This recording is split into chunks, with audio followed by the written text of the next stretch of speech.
sou professora de radiologia daqui da cidade de São Paulo, tá? Também trabalho na área, tenho aí mais de 15 anos de experiência na área da radiologia e me considero praticamente engatinhando, porque eu vejo que tem muito avanço, cada dia tem mais avanços, e para nós acompanharmos o mercado realmente é muito difícil, muito complicado, porque nós estamos aqui, são 19h40, e em algum lugar do planeta tem alguém publicando algum artigo, alguma nova pesquisa, algum estudo científico, e para nós conseguirmos acompanhar tudo isso é muito difícil.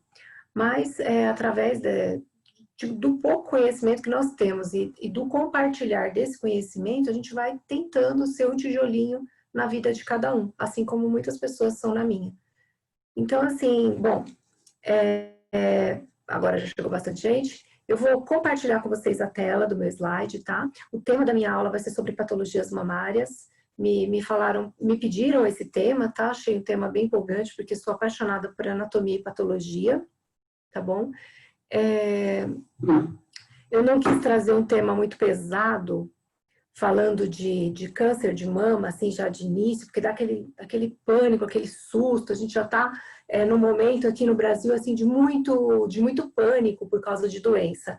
Então, eu vou trazendo primeiro as patologias benignas, depois eu vou falar um pouquinho das patologias malignas. Mas eu gosto de dividir essa caixinha de conhecimento dessa maneira, tá? Então, primeiro nós falamos das doenças benignas, depois nós falamos das doenças malignas, porque nós, quando falamos de doença de mama, nós pensamos somente em câncer de mama. E não é uma realidade, não é verdade. Existem outras doenças, sim, tá? Que a glândula mamária pode ser acometida, e são doenças curáveis. E existem algumas doenças que são, inclusive, feinhas, né? Você olha assim e fala, nossa, isso aqui com certeza é um tumor maligno. E às vezes, na verdade, não é, tá? É uma patologia benigna. Então, eu vou estar mostrando para vocês algumas, tá bom? E eu espero que vocês tenham, assim, que eu possa contribuir um pouquinho com o conhecimento de cada um de vocês, baseado nas minhas pesquisas, baseado nos livros que eu li, baseado na minha experiência, baseado no que eu estudei, tá bom? Não é nada da minha cabeça, tem tudo referência bibliográfica, e ou vivência, né, que às vezes a nossa vivência prática também conta bastante, tá bom? Se por um acaso, depois eu vou divulgar os meus principais meios de comunicação nas redes sociais, se por acaso alguém tiver interesse em saber alguma coisa sobre as referências bibliográficas, tirar alguma dúvida, vocês podem entrar em contato comigo, tá? Então, eu vou compartilhar aqui com vocês.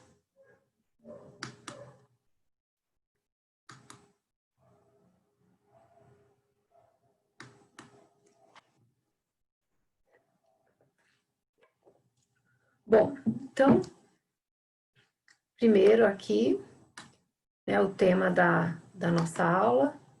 Deixa eu ver se eu consigo ajustar tudo aqui na tela para simultaneamente ver o chat de vocês. Acho que consigo.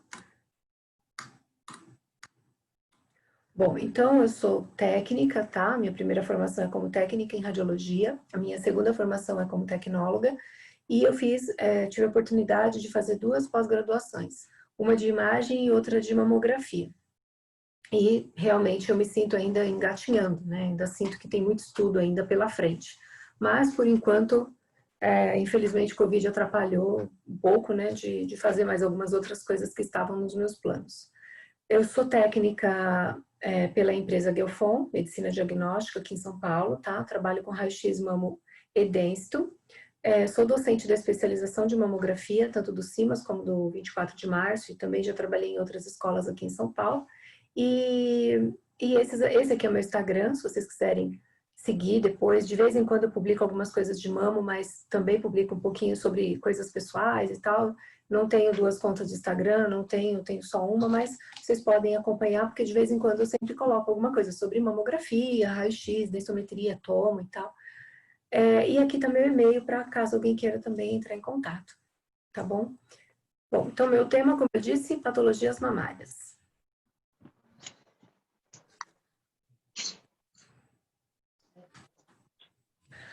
Esse aqui é o meu principal veículo de comunicação, tá? Minha página profissional do Facebook. Na minha página pessoal vocês não vão encontrar absolutamente nada.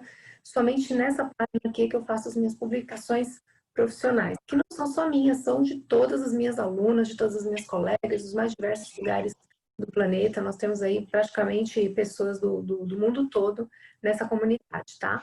A comunidade de mamografia em ênfase, ela existe já há 6 anos, quase 6 anos, e ela vem com o intuito de agregar conhecimento. Então, o nosso intuito é compartilhar conhecimento com os colegas, com as pessoas ali que precisam, querem aprender um pouco mais, e alcançar essas pessoas.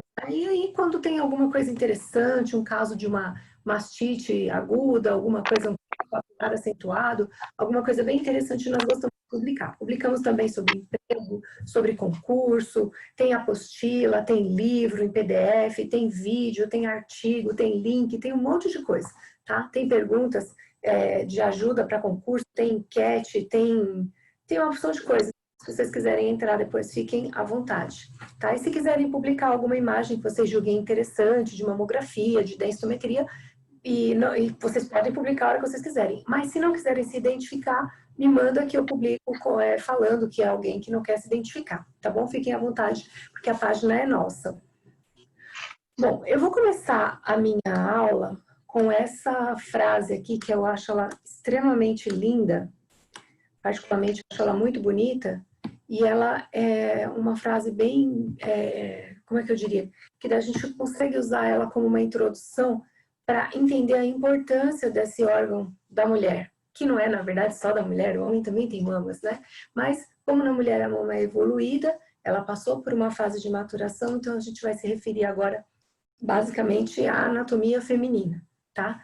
Então, as mamas são a parte da anatomia feminina mais retratada nas artes, como a pintura e a escultura, existindo ainda em nossa cultura um grande apelo na mídia no que se refere ao seu significado erótico. Então, assim, essa frase, ela demonstra uma referência à mama, não só na atualidade, mas também no passado.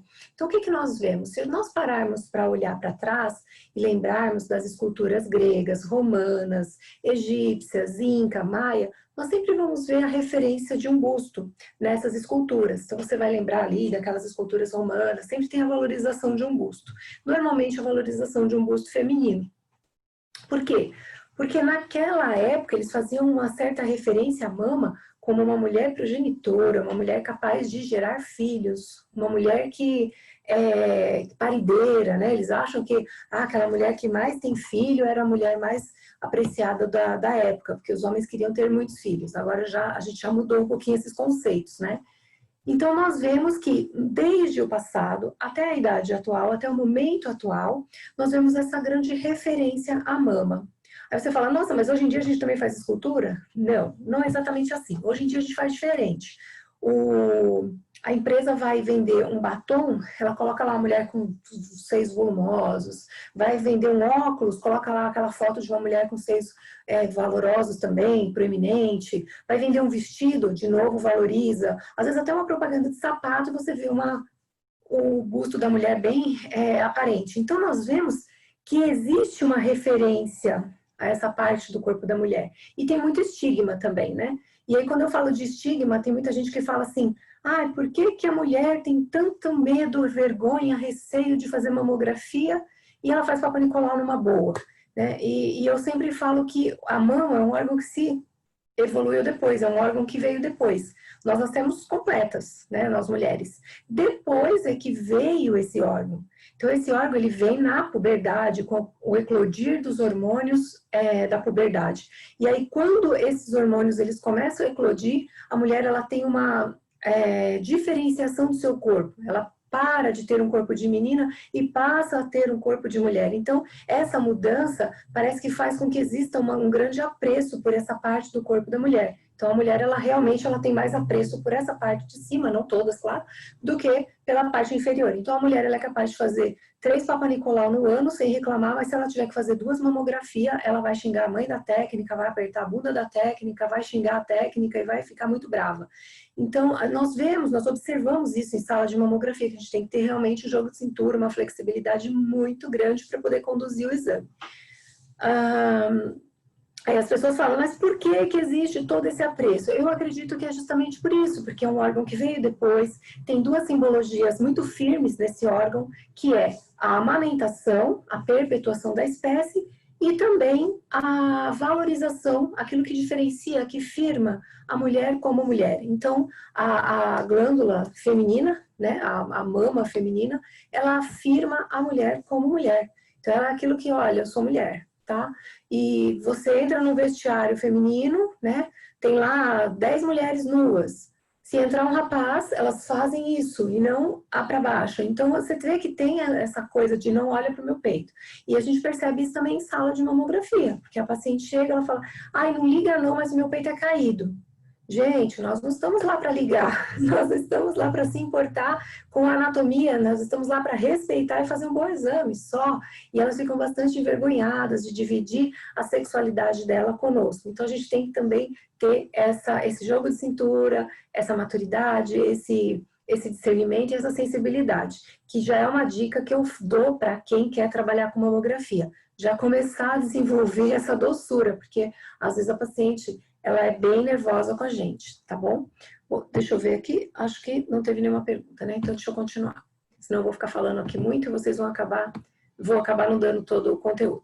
Bom, então quando se fala de mastologia, tá? Então mastologia é o estudo da mama, é a referência, né, dos médicos que estudam, que trabalham, que estão na linha de frente do combate às doenças mamárias, tá? Então mastologia é essa especialidade. Então existem vários tipos de variedades na mamas, tá?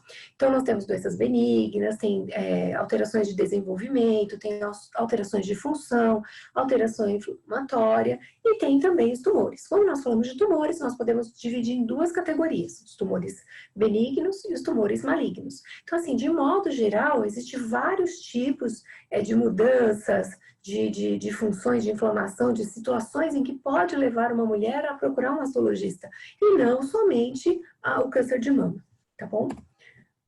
Bom, esse slide aqui, que eu gostaria de mostrar para vocês, primeiro eu vou fazer uma diferenciação da parte anatômica com a parte patológica, tá? Porque para eu explicar patologia, eu tenho que passar, ainda que seja um pouquinho, pela anatomia. Porque quando eu falar assim, a doença foi no ducto, você vai saber quem é o ducto e para que ele serve.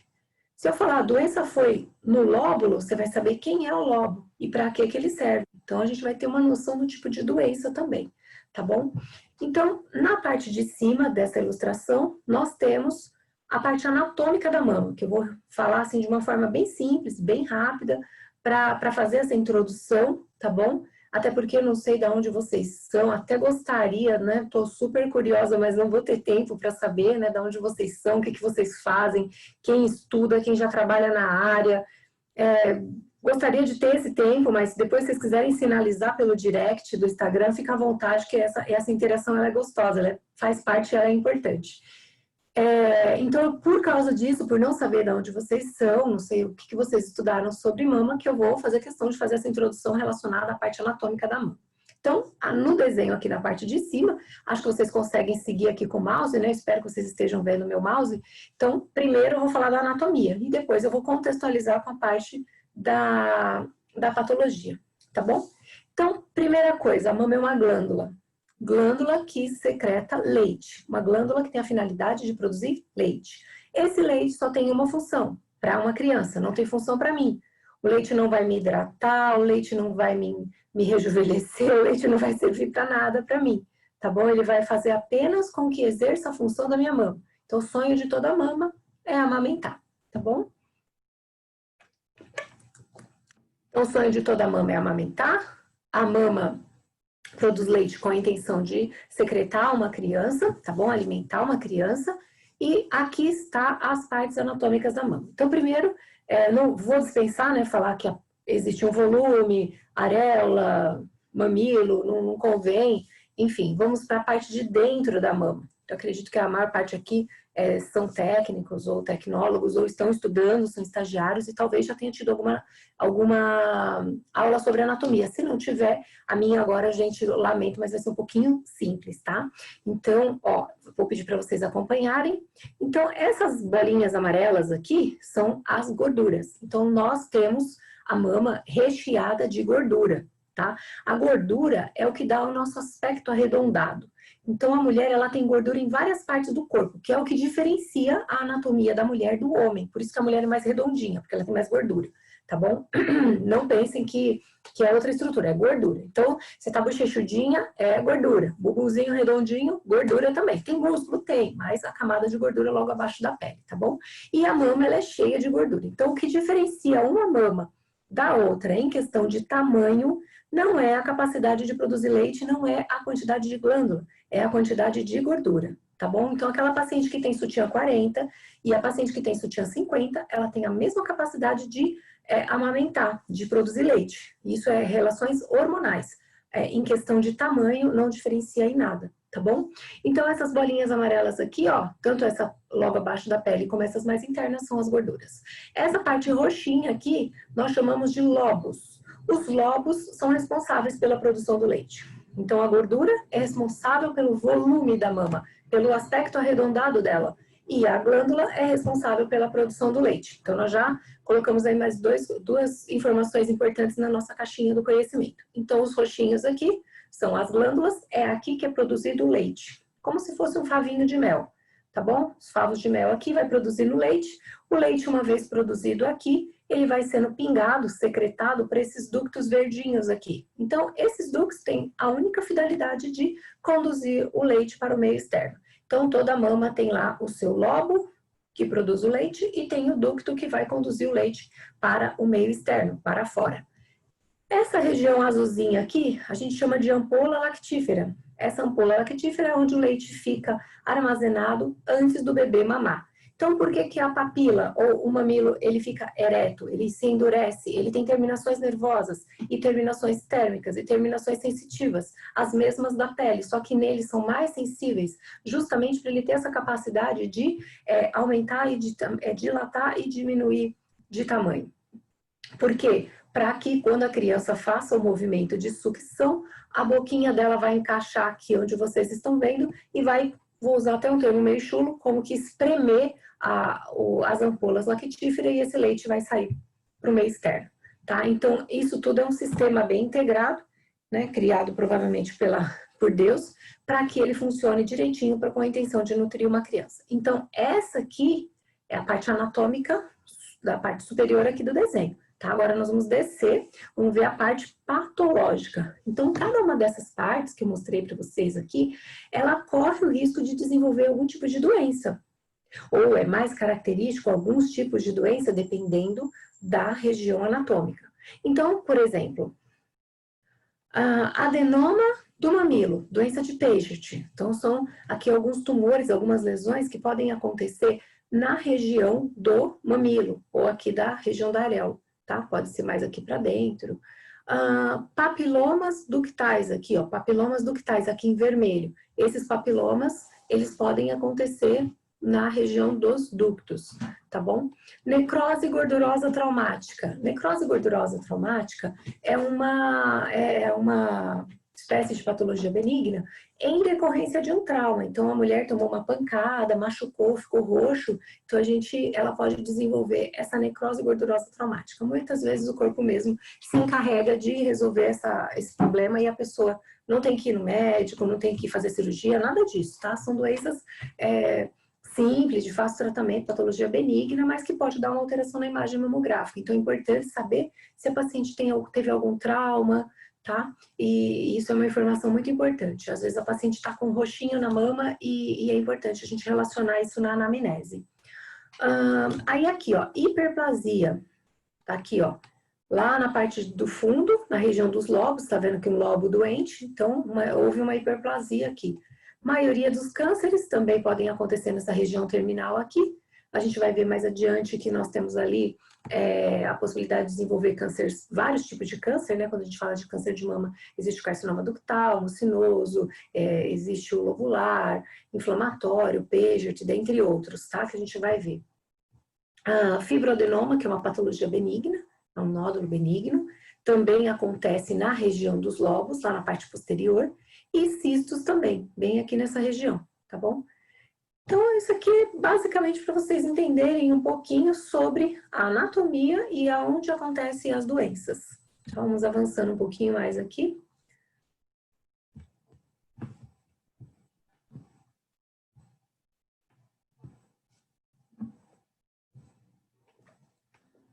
Bom, então, se cada parte se eu expliquei aqui cada parte para vocês, então provavelmente para se diagnosticar essas doenças tem que ter exames específicos, tá? Então aqui eu vou mostrar alguns exames, a começar falando sobre o autocuidado, tá? Então eu não vou falar do autoexame, porque o autoexame até já saiu do site do INCA como um exame que a paciente deve realizar para detectar anormalidades na mama, porque a gente não entende que a mulher é capaz de diagnosticar seu próprio câncer, é uma pessoa leiga, muito difícil. E quando essa mulher ela é capaz de diagnosticar seu próprio câncer, é porque ele já está em estágio tão avançado que foi fácil para ela. Então, provavelmente esse câncer, às vezes, ele já não tem mais uma cura, ou a chance de cura dele é reduzida, tá? Então, o que quer dizer isso? Quer dizer que a mulher não deve substituir os exames realizados pelo autoexame. O que nós ressaltamos? A mulher deve fazer o autoexame? Sim, mas isso é um autocuidado. Ela vai fazer, mas ela vai fazer a visita ao médico. O que acontecia há um tempo atrás é que a paciente fazia o autoexame e dizia, eu não sinto nada, então não vou ao médico, não preciso de fazer exame. E até os dias de hoje a gente ouve muito isso, a paciente falar, eu vim, não sei por quê, porque eu não sinto nada, eu não tenho nada, eu apalpo todo mês, eu aperto, e não é uma verdade. A gente sempre precisa da opinião do médico especialista, tá?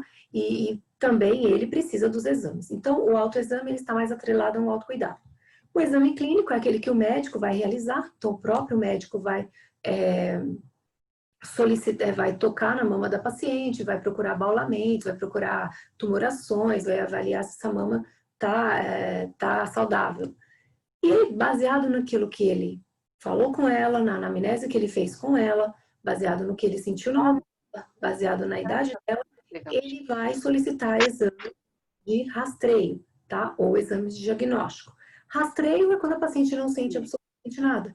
E diagnóstico é quando a paciente tem uma queixa, tem uma reclamação. Pode ser dor, pode ser incômodo, fisgada, apontada, pode ser N coisas, tá? Ela tem uma reclamação, sai líquido, sai pus, abriu uma cicatriz, enfim, N reclamações.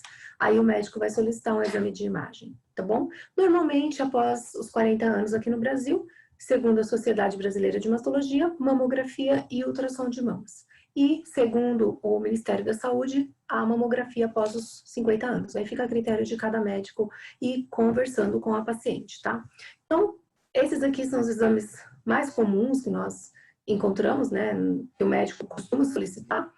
Quando ele solicita mamografia e ultrassom e não fecha um diagnóstico, ele pode solicitar complemento com a tomossíntese, uma ressonância magnética, tem outros exames também que podem ser realizados, mas são mais complexos e nós não podemos falar deles nessa aula, tá bom? Bom, então, agora aqui a gente já vai começar a entrar um pouquinho sobre patologia. Então, primeiro nós vamos definir, né, porque aqui no Brasil nós temos o costume de entender que tumor é câncer. Eu pego muito no pé das minhas alunas porque eu falo assim, não, tumor não é câncer, tumor é uma lesão, tá? Então, o que é um tumor? Tumor é uma lesão. Você vai olhar aí no seu braço, ou no seu rosto, ou na sua coxa, se você encontrar uma pinta, isso é um tumor, só que é um tumor benigno. Tumor benigno? Como assim? É um tumor benigno. Por quê? Qual que é a cor da sua pele? Branca, preta, morena, azul, amarela? Não importa. Se a pinta é de outra cor, ela já é caracterizada uma diferenciação do tecido. Então, ela é considerada um tumor, considerada uma lesão. Mas é uma lesão benigna, provavelmente, não vai lhe fazer mal. Então, tumor é uma saliência, protuberância desenvolvida pelo aumento anormal de uma parte ou da totalidade de um tecido que se multiplica. Então, uma verruga é um tumor? Sim, uma verruga é um tumor, tá bom? Mas é um tumor benigno, normalmente. Algumas verrugas precisam ser retiradas, principalmente quando estão em zona de atrito, tá? Então, é muito importante que vocês saibam disso, né? Vou aproveitar até o momento aqui para falar. O câncer que existe aqui mais no nosso país é o não melanoma. Então, é um câncer bem agressivo, os melanomas são bem agressivos. Então, assim, é importante que as pessoas avaliem, levem ao médico, né? Olha, tem uma verruga aqui, essa verruga tá, de vez em quando eu coço, sai sangue.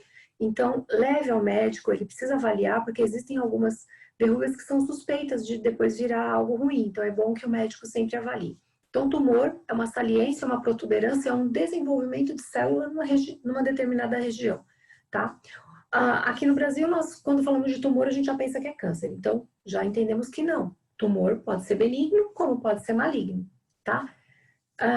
Habitualmente, as pessoas caracterizam tumor como maligno, e não é. Pode ser os dois. Então, tumores podem ser benignos e podem ser malignos, tá? E ambos são diferentes, tá? Então, tumor benigno tá numa caixinha, e no maligno tá em outra. Ninguém vai ficar mudando, tá bom? Bom, o que é um tumor benigno? Né? Eu já citei o exemplo da verruga, citei o exemplo da pinta. Então, o tumor benigno, ele pode aumentar de tamanho, ele pode invadir os tecidos? Provavelmente não. Essa é uma das diferenças do tumor maligno. O tumor benigno, ele não faz exatamente igual ao maligno. O maligno, ele invade os tecidos, o benigno não. O benigno, ele não provoca metástase. Então, um tumor benigno, ele não sai de uma região e vai para outra. O câncer não, ele tem essa característica de sair de um lugar e ir para outro, tá? Que a gente chama de metástase. Então, o tumor benigno, ele pode aumentar de tamanho, mas não vai invadir os tecidos e não vai provocar metástases. Na maioria das vezes, eles crescem lentamente e podem ser removidos por meio de cirurgia, sendo a recorrência pouco frequente. Quando a gente fala recorrência, nós estamos querendo dizer que esse tumor não vai voltar, tá? Então, um tumor benigno, normalmente, ele tem a característica de, após retirado, após tratado, ele não voltar. O tumor maligno já não. Vocês sabem, já deve ter ouvido falar de uma pessoa que teve câncer, teve um tumor maligno, e aí tirou, fez cirurgia, quimioterapia, o tumor voltou e matou. Vocês já ouviram falar uma história dessa, com certeza. Então, a característica do tumor maligno é voltar. Você tira, você trata e ele volta. Não são todos, depende do tratamento, depende de uma opção de coisas, mas existe essa possibilidade. Já o tumor benigno, ele não tende a recorrer. Um tumor benigno pode matar? Sim, pode. Quando? Exemplo, se ele obstruir a traqueia, se ele começar a crescer no cérebro, se ele crescer no esôfago, em algum lugar que seja vital. Então, o tumor benigno pode matar? Sim. Os tumores benignos precisam de tratamento, acompanhamento? Também precisam, tá? Da mesma maneira como os tumores malignos precisam de tratamento, os tumores benignos também precisam. Então, agora nós vamos falar sobre o tumor maligno. Então, quando eu falo tumor maligno, gente, é câncer. Então, não existe como você falar assim, fulano tem um câncer, mas é o benigno. Não. Câncer a gente vai caracterizar como maligno. Tumor, sim, pode ser benigno e pode ser maligno, mas todo câncer é maligno.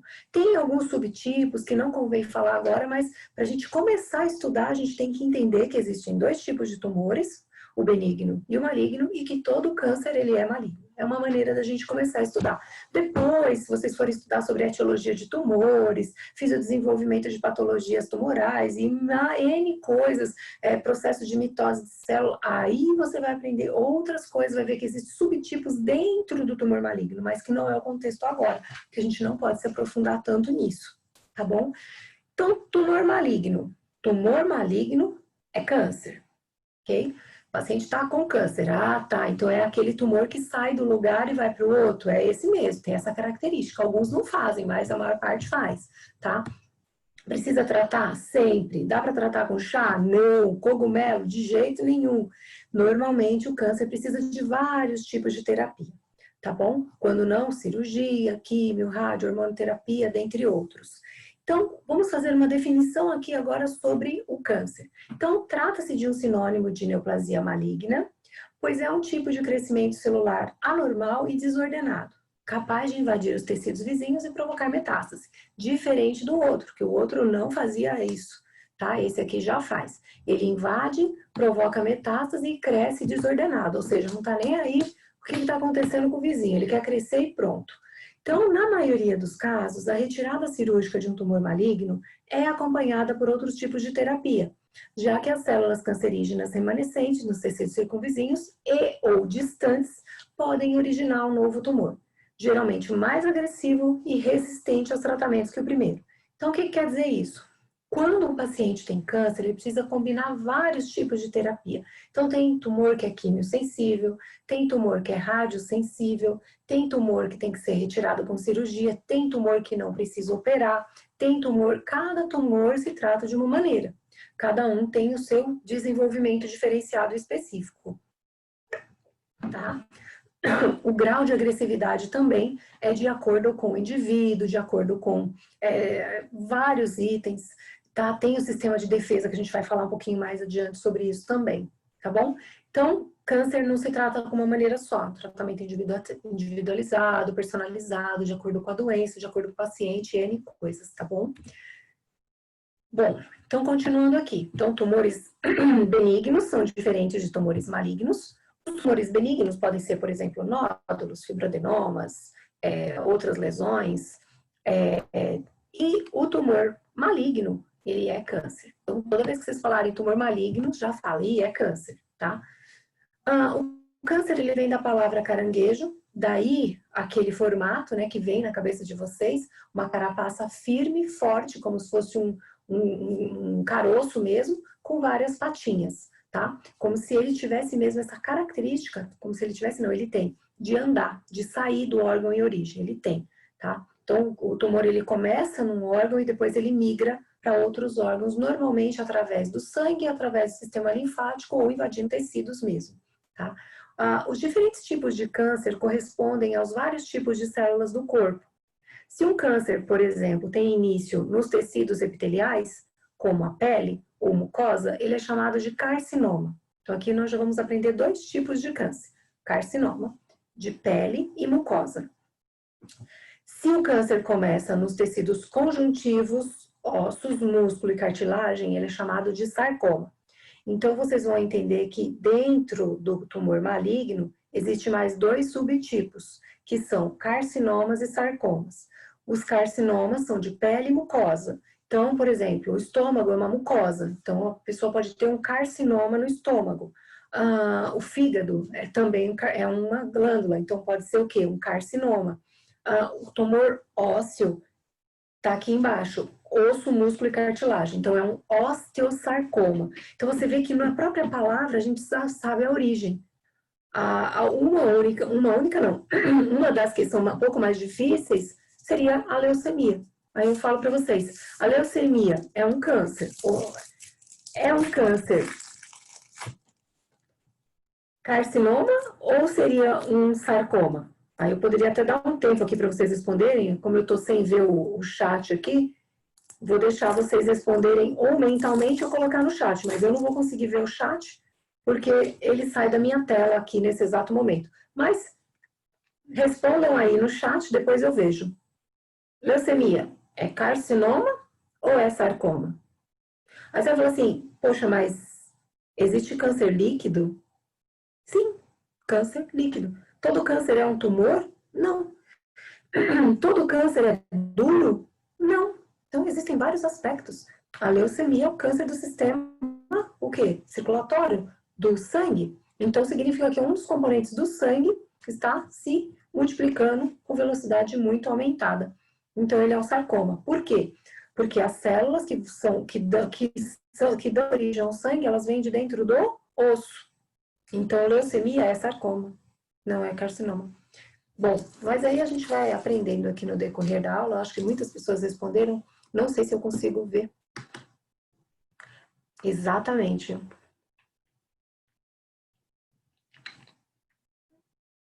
Ok. Então, agora eu não sei como é que eu saio do chat. Agora saí. Bom, então existem, um exemplo, melanoma, existem diversos tipos de câncer de pele porque a pele é formada por mais de um tipo de célula. Então, para vocês terem uma noção da quantidade de tipo de câncer que existe, né? A gente olha assim e fala, A paciente está com câncer, aí eu vou e pergunto, mas qual câncer? Aí a pessoa fica brava comigo. Não, mas eu quero saber de onde que originou. A partir do momento que eu sei de onde originou, eu vou ter uma ideia do desenvolvimento dessa doença, tá? Então, é muito mais complexo do que a gente imagina. Então, nós também chamamos de neoplasia. Você já deve ter ouvido esse termo no hospital. Neoplasia quer dizer nova formação. Então, neo, novo, e plasia, formação celular. Então, quando nós falamos neoplasia, nós estamos nos referindo a uma nova formação celular, tá bom? Eu gosto de dar uns exemplos que são bem básicos, tá bom? Mas os exemplos, assim, tão básicos que vocês acabam fixando na mente o que eu quero dizer. Então, eu vou fazer uma analogia aqui com vocês, porque eu vou falar de patologia benigna primeiro.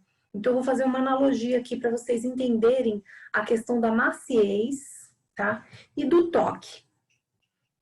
A diferença de uma estrutura benigna para uma estrutura maligna. Então, só para vocês terem uma boa noção.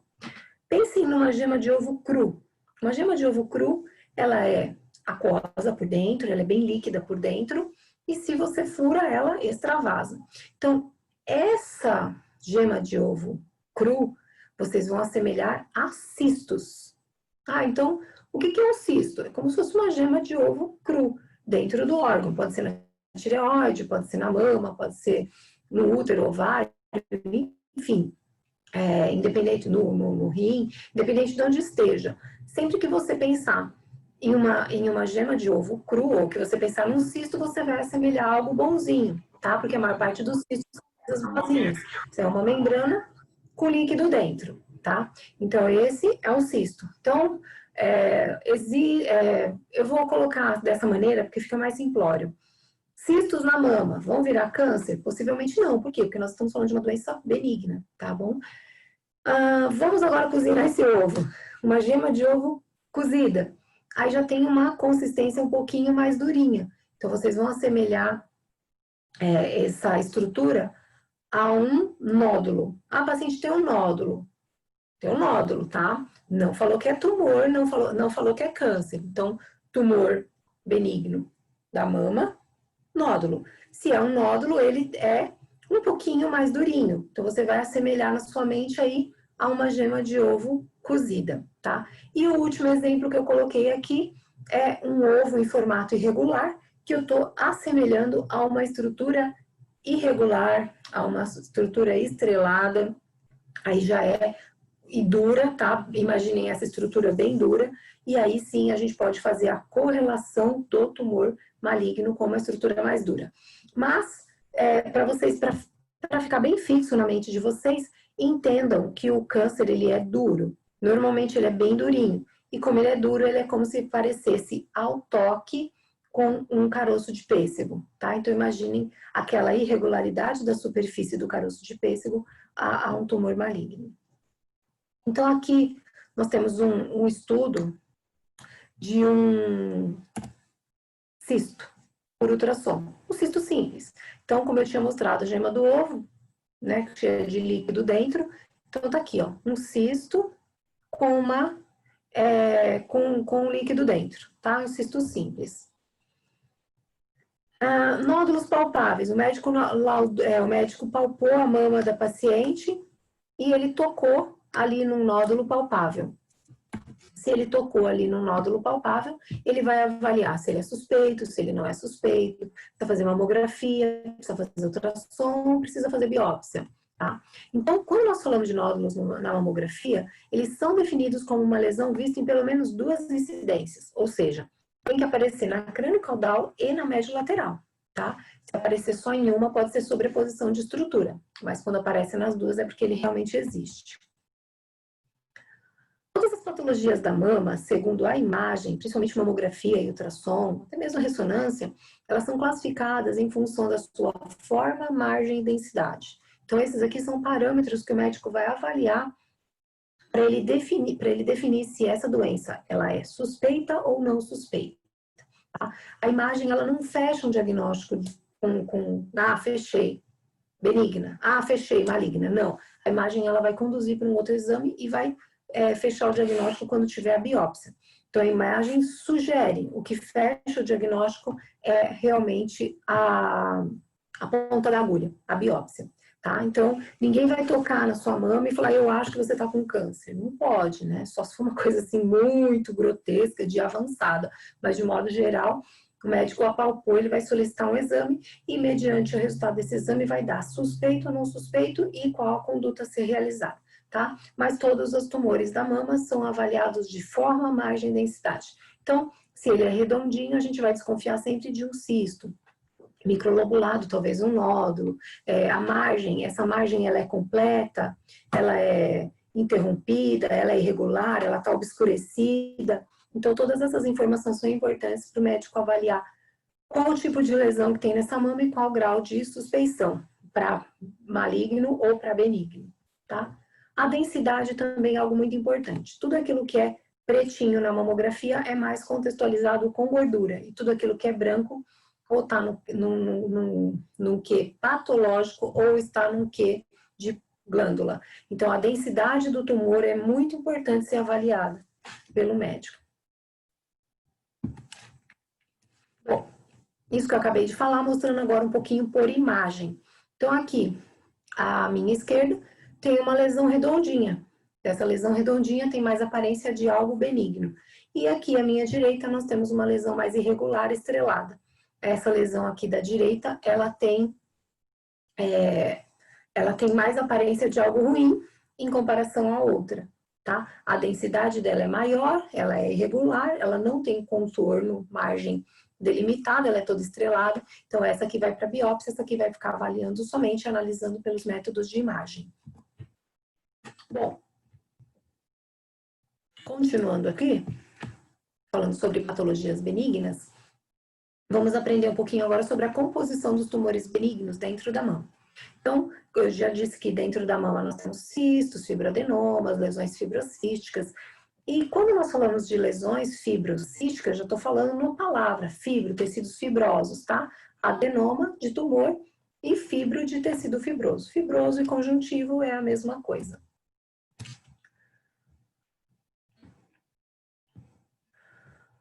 Bom, o formato, deixa eu só colocar essa caixinha aqui mais do lado.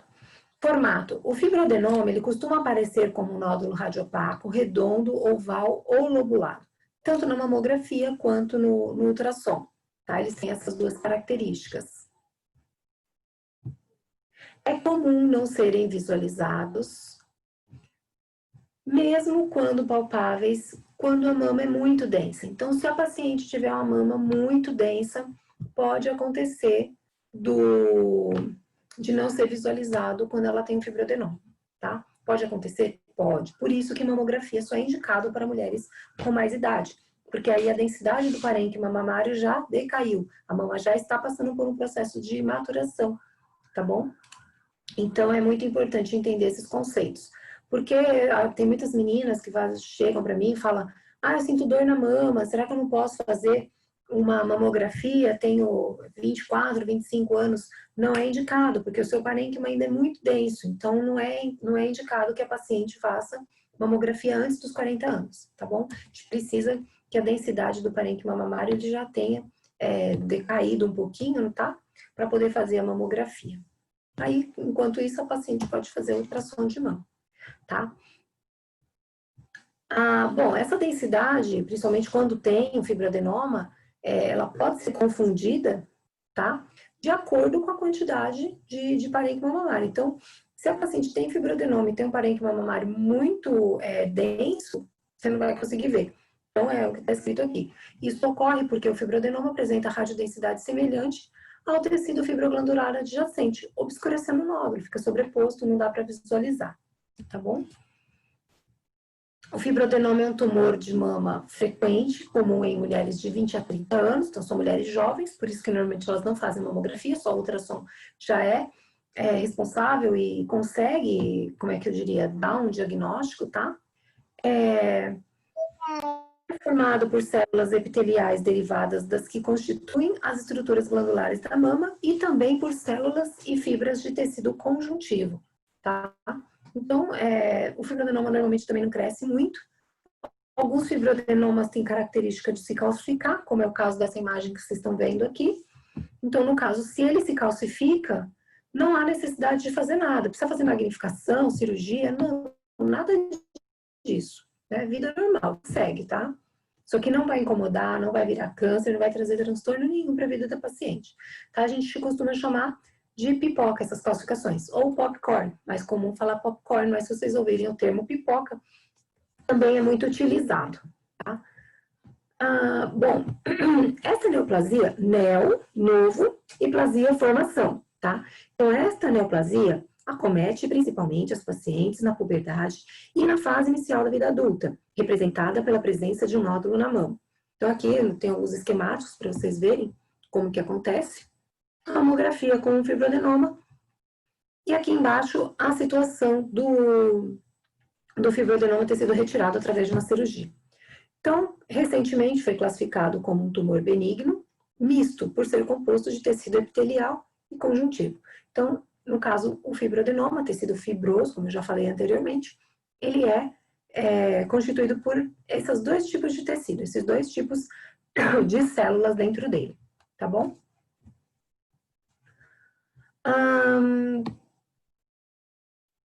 Ao exame físico, né, ele apalpando, o médico sente e faz ultrassom, ele também consegue ser visualizado, tá? Às vezes não é visualizado na mamografia por causa do parênquima, mas no ultrassom é. O ultrassom, ele consegue definir direitinho quem é cisto e quem é nódulo. A mamografia já não, ela não define em alguns casos, tá? Dependendo do cisto, não dá para saber. Se for cisto oleoso, aí dá para saber. Mas se for os dois branquinhos, não dá para saber quem é cisto e quem é nódulo. Somente o ultrassom que vai fazer essa diferenciação, tá? A mamografia não é recomendada para casos de tecido glandular e fibroso que se encontram pouco definidos. Então, aqui nessa primeira imagem, vocês veem um fibroadenoma bem grande, e branquinho, e aqui um ultrassom com fibroadenoma pretinho, mas com chuvisquinho cinza dentro. E aqui nessa última mamografia aqui, nós vemos vários fibroadenomas já calcificando, tá? Então, é uma característica dessa paciente. Se ela quiser operar e o médico achar necessário, até pode, mas nenhum deles vai virar maligno, tá bom? O fibroadenoma pode ser facilmente confundido por outros tumores, como por exemplo o tumor filoide. O filoide é um tumor já um pouco mais delicado. Vou falar sobre ele um pouco mais adiante, tá? Tem características benignas, características malignas, então é um pouquinho diferenciado. Um parâmetro utilizado para evitar erro no diagnóstico é o tamanho. Então, quando o médico começa, a paciente tem uma queixa, sente a palpação, sente alguma tumoração, o médico vai lá, faz os exames, e ele desconfia, né, de que seja um fibroadenoma, ele pode solicitar biópsia só para confirmar, ou acompanhar esse tumor. Se ele for acompanhar esse tumor benigno, se ele for acompanhar, ele pode pedir para a paciente repetir os exames dali a 6 meses, tá? Se esse fibroadenoma passar de 3 centímetros, é porque ele vai continuar crescendo. Então, o médico normalmente solicita a retirada através de uma cirurgia. Vamos tirar esse fibroadenoma, porque ele vai continuar crescendo. Se ele chegar a 3 centímetros e passar, ele vai chegar a 3, 4, 5 e assim vai ficar bem grande, então tem que tirar. Às vezes pode ser que ele pare de crescer, mas vai causar incômodo, porque causa dor, é chato e tal. Mas tem alguns que não, crescem até 1 centímetro, 2 centímetros e para. Mas se a paciente quiser tirar e o médico achar necessário, aí tem que tirar, tá bom? Não precisa fazer nenhuma outra tipo de terapia. Quimioterapia, radioterapia, não. Um tumor bonzinho não vai voltar. Tirou, normalmente acabou, tá bom? Não se conhece o motivo que induz o desenvolvimento desse tipo de tumor, embora ache-se, né, saiba-se, que ele é hormônio dependente, ou seja, nas pacientes jovens, ele recebendo estímulos hormonais, ele tende a crescer com maior velocidade, tá bom? Aqui uma foto de uma retirada de um fibroadenoma, vocês observam bem aquela característica que eu citei no começo da aula, de ovo cozido, gema de ovo cozido, tá? Aqui, ó, tirando pelo mamilo, aqui tá o mamilo, fez a incisão aqui retroareolar, aí tira o tumor aqui, ó, lesãozinha benigna, tá bom? Vida que segue, vida normal. Última mamografia aqui mostrando vários fibroadenomas, vocês percebem várias, olha lá, ó, tá vendo? Vários fibroadenomas. O paciente aqui é uma fábrica de fibroadenoma, que se ela quiser tirar, pode tirar, tá bom? Caso eles estejam ocasionando dor. E aqui é um exemplo de um fibroadenoma enorme, né? Vocês estão vendo que é maior que a mão do médico. Tem 3 mãos aqui segurando o fibroadenoma, muito grande mesmo. Mas ele permanece com aquela característica, ó, de membrana, né? Ele permanece com aquela característica de encapsulado, tá bom? Então, essa é uma característica, por exemplo, do fibroadenoma, tá bom? Só para vocês terem uma noção aí, como ele pode ficar grande. Não é comum, tá? É de vez em quando só que ele fica, mas enfim. Tá bom? Aqui é um exemplo desse fibroadenoma com 15 centímetros, né, por exemplo. Tá? Esse aqui, no caso, bem grande, 15 centímetros. Aí, no caso, como eu falei, tem que tirar. Tá? Não importa. Ah, bem grande essa lesão, não sei se vocês estão vendo aqui com o mouse, ó, enorme. Bom, aí aqui tem algumas terminologias que eu particularmente acho bem interessante, né? Não sei se vocês conseguem tirar foto, mas se quiserem tirar foto, pode tirar. Tem algumas pessoas que conseguem dar instantâneo, né? Dar um print, fica legal também depois para vocês estudarem. Tá? Então, o fibroadenoma é uma constituição de tecido ou formação, tecido fibroso ou conjuntivo, que eu já tinha citado. Adenoma, quer dizer tumor, tá bom?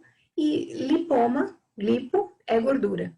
Então, quando nós falamos fibroadenolipoma, é um tumor benigno de tecido fibroso e gordura, tá bom?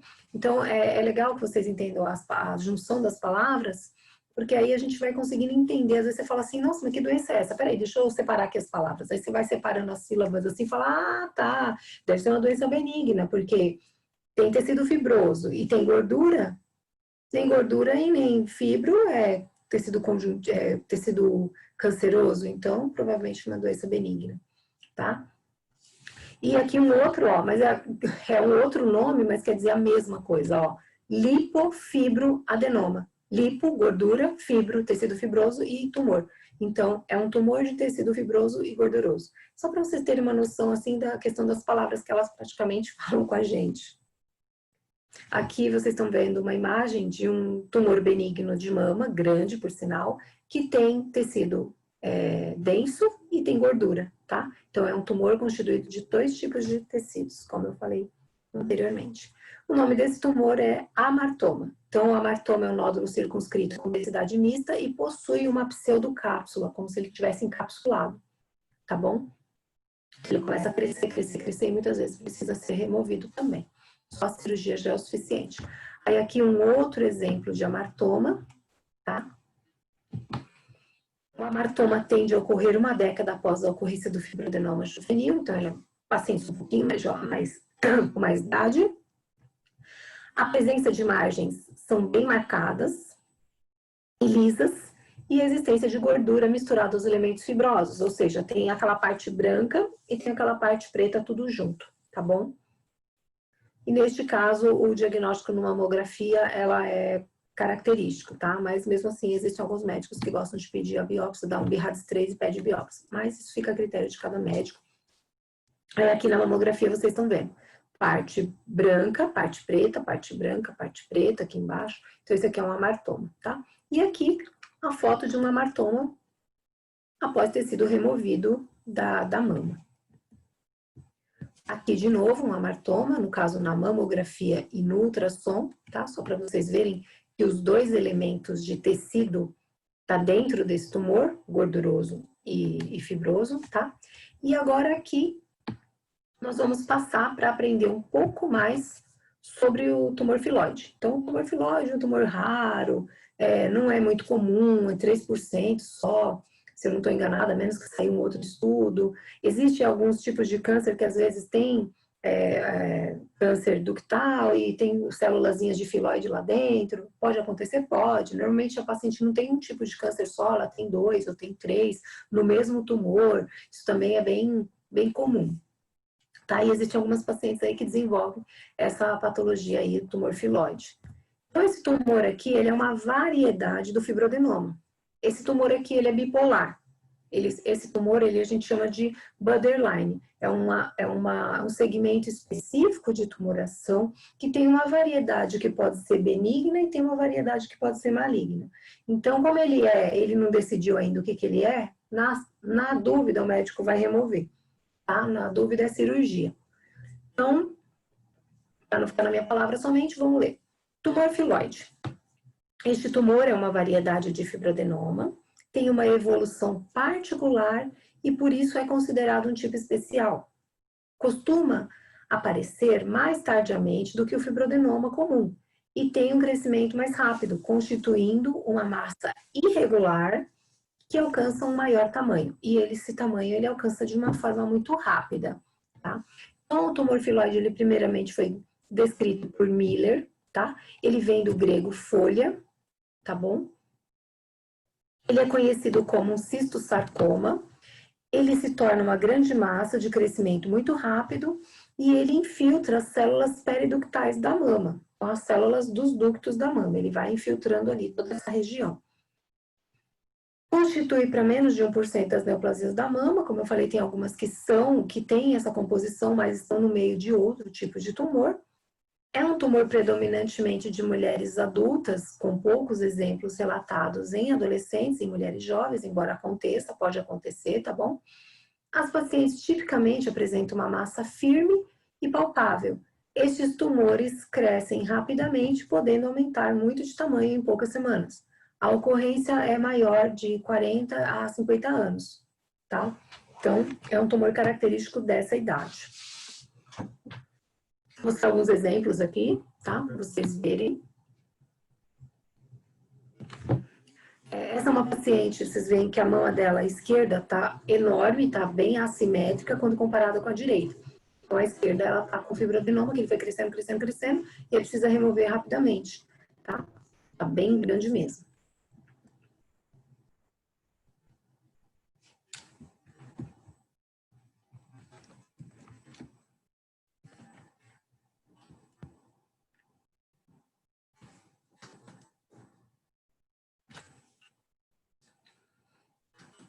Não sei por que cortou aqui. Bom, continuando.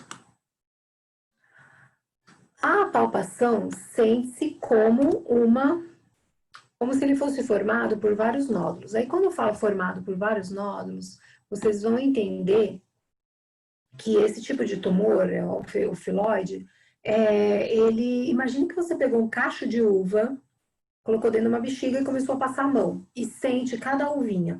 Essa é a sensação que nós temos ao tocar em mamas com filoide. São vários carocinhos, tá bom? Eles são duros, são bem delimitados e podem se deslocar debaixo da pele sem dificuldade. Então, você vai apalpando, eles vão... Como se você tocasse aqui, ó, nesses ossinhos. Mais ou menos dessa maneira, bem mais durinho, tá? Pode ir provocador, porque tá crescendo rápido, né?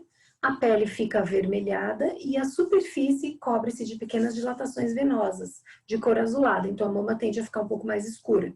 O tumor filoide, ele é benigno, mas em raras condições ele pode adquirir um aspecto maligno. Por isso que não se brinca com filoide.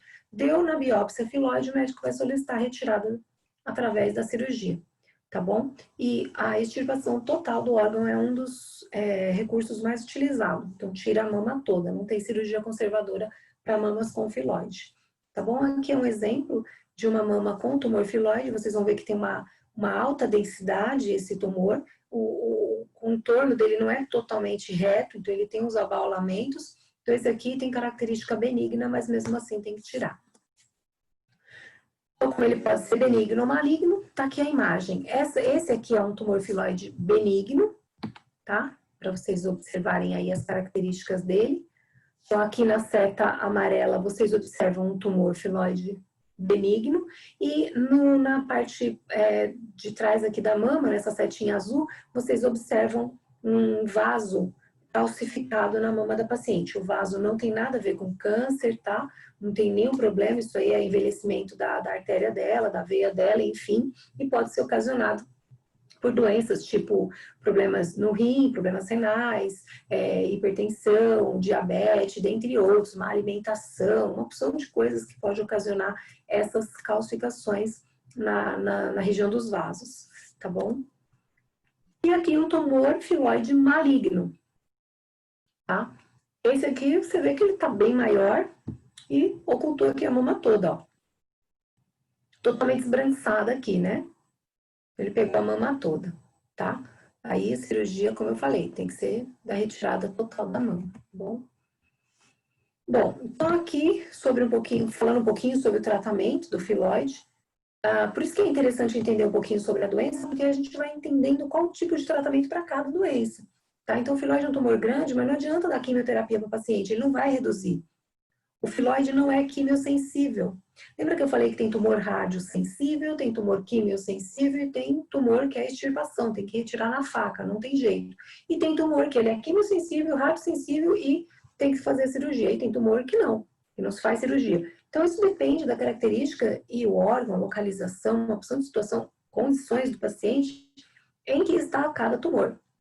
No caso do filoide, o tratamento é a retirada total e ampla da mama, tá bom? Então, a excisão total e ampla da mama, não há outra cura para o tumor. A quimio e a rádio não é efetivo no estágio inicial, depois sim, tá? O risco de desenvolvimento de recorrência local ou metástase é relacionado ao grau histológico, então eles vão fazer uma avaliação para ver qual é a velocidade das mitoses dessas células, para saber se existe ou não a possibilidade de recorrência ou no local ou no órgão à distância, tá bom? Poder de agressividade desse tumor, índice mitótico, enfim. Estudos sugerem que a mastectomia total é mais efetiva que a cirurgia conservadora. Então, o que eles fazem? Eles preferem tirar todo o órgão do que fazer uma quadrantectomia e correr o risco desse tumor recidir, tá? Dele voltar, tá? Então, esse é o tratamento para o filoide, para você ter uma ideia. Mas pode fazer químio depois, para caso tenha saído alguma célula da mama e tente se instalar em outro órgão? Aí pode, tá? Então, a químio pode ser feita depois sim, mas em estágio inicial, normalmente é recomendada a cirurgia, porque ele cresce rápido, como eu falei para vocês, tá bom? Bom, aí continuando ainda sobre tumores benignos, agora nós vamos falar aqui sobre o papiloma. Então, o papiloma é um tumor benigno, formado por uma proliferação exagerada das células epiteliais, que reveste o interior dos ductos. Então, aqui lembrando, né, onde estão os papilomas, ó, região ductal, aqui, ó, tá? Esse tumor aqui, ele é benigno, mas tem que ficar espertinha com ele, porque ele pode originar alguma coisa, tá? Ele já é uma má formação da célula, dos ductos, então tem que ficar observando. Se houver um papiloma, às vezes tem que retirar por cirurgia, tá bom? O papiloma habitualmente desenvolve-se isolado num ducto principal, perto da região do mamilo. Surge um número mais ou menos significativo de tumores em vários canais de menor calibre, normalmente distantes do mamilo e agrupados. Durante seu crescimento, ele pode romper a parede do ducto, formando uma cavidade que se enche de secreção, que a gente pode chamar de cistos. O papiloma, existem várias formas de diagnosticar o papiloma, tá? Essa aqui, por exemplo, é uma ductografia, só para vocês terem uma noção. A ductografia é um exame que ainda se realiza, mas a ressonância acaba tendo sendo padrão ouro, né, tendo uma eficiência e uma sensibilidade bem elevada. Então, existe a possibilidade de dar um diagnóstico de papiloma com a ressonância também. Dá para ver ducto dilatado na ressonância, também na mamografia, mas a ressonância acaba sendo melhor. Então, a ductografia é um exame que era realizado com maior frequência antigamente, agora nem tanto. A ductografia, ela consiste na cateterização de um ducto através de uma pomada dilatadora, então é o médico que realiza o exame, nós técnicas fazemos somente as imagens. Então, o médico vai passar uma pomada dilatadora, verificar qual ducto que está com saída de secreção e a partir daí ele coloca a agulhinha, né, uma agulhinha de plástico e começa a injetar o contraste e aí ele faz a ductografia.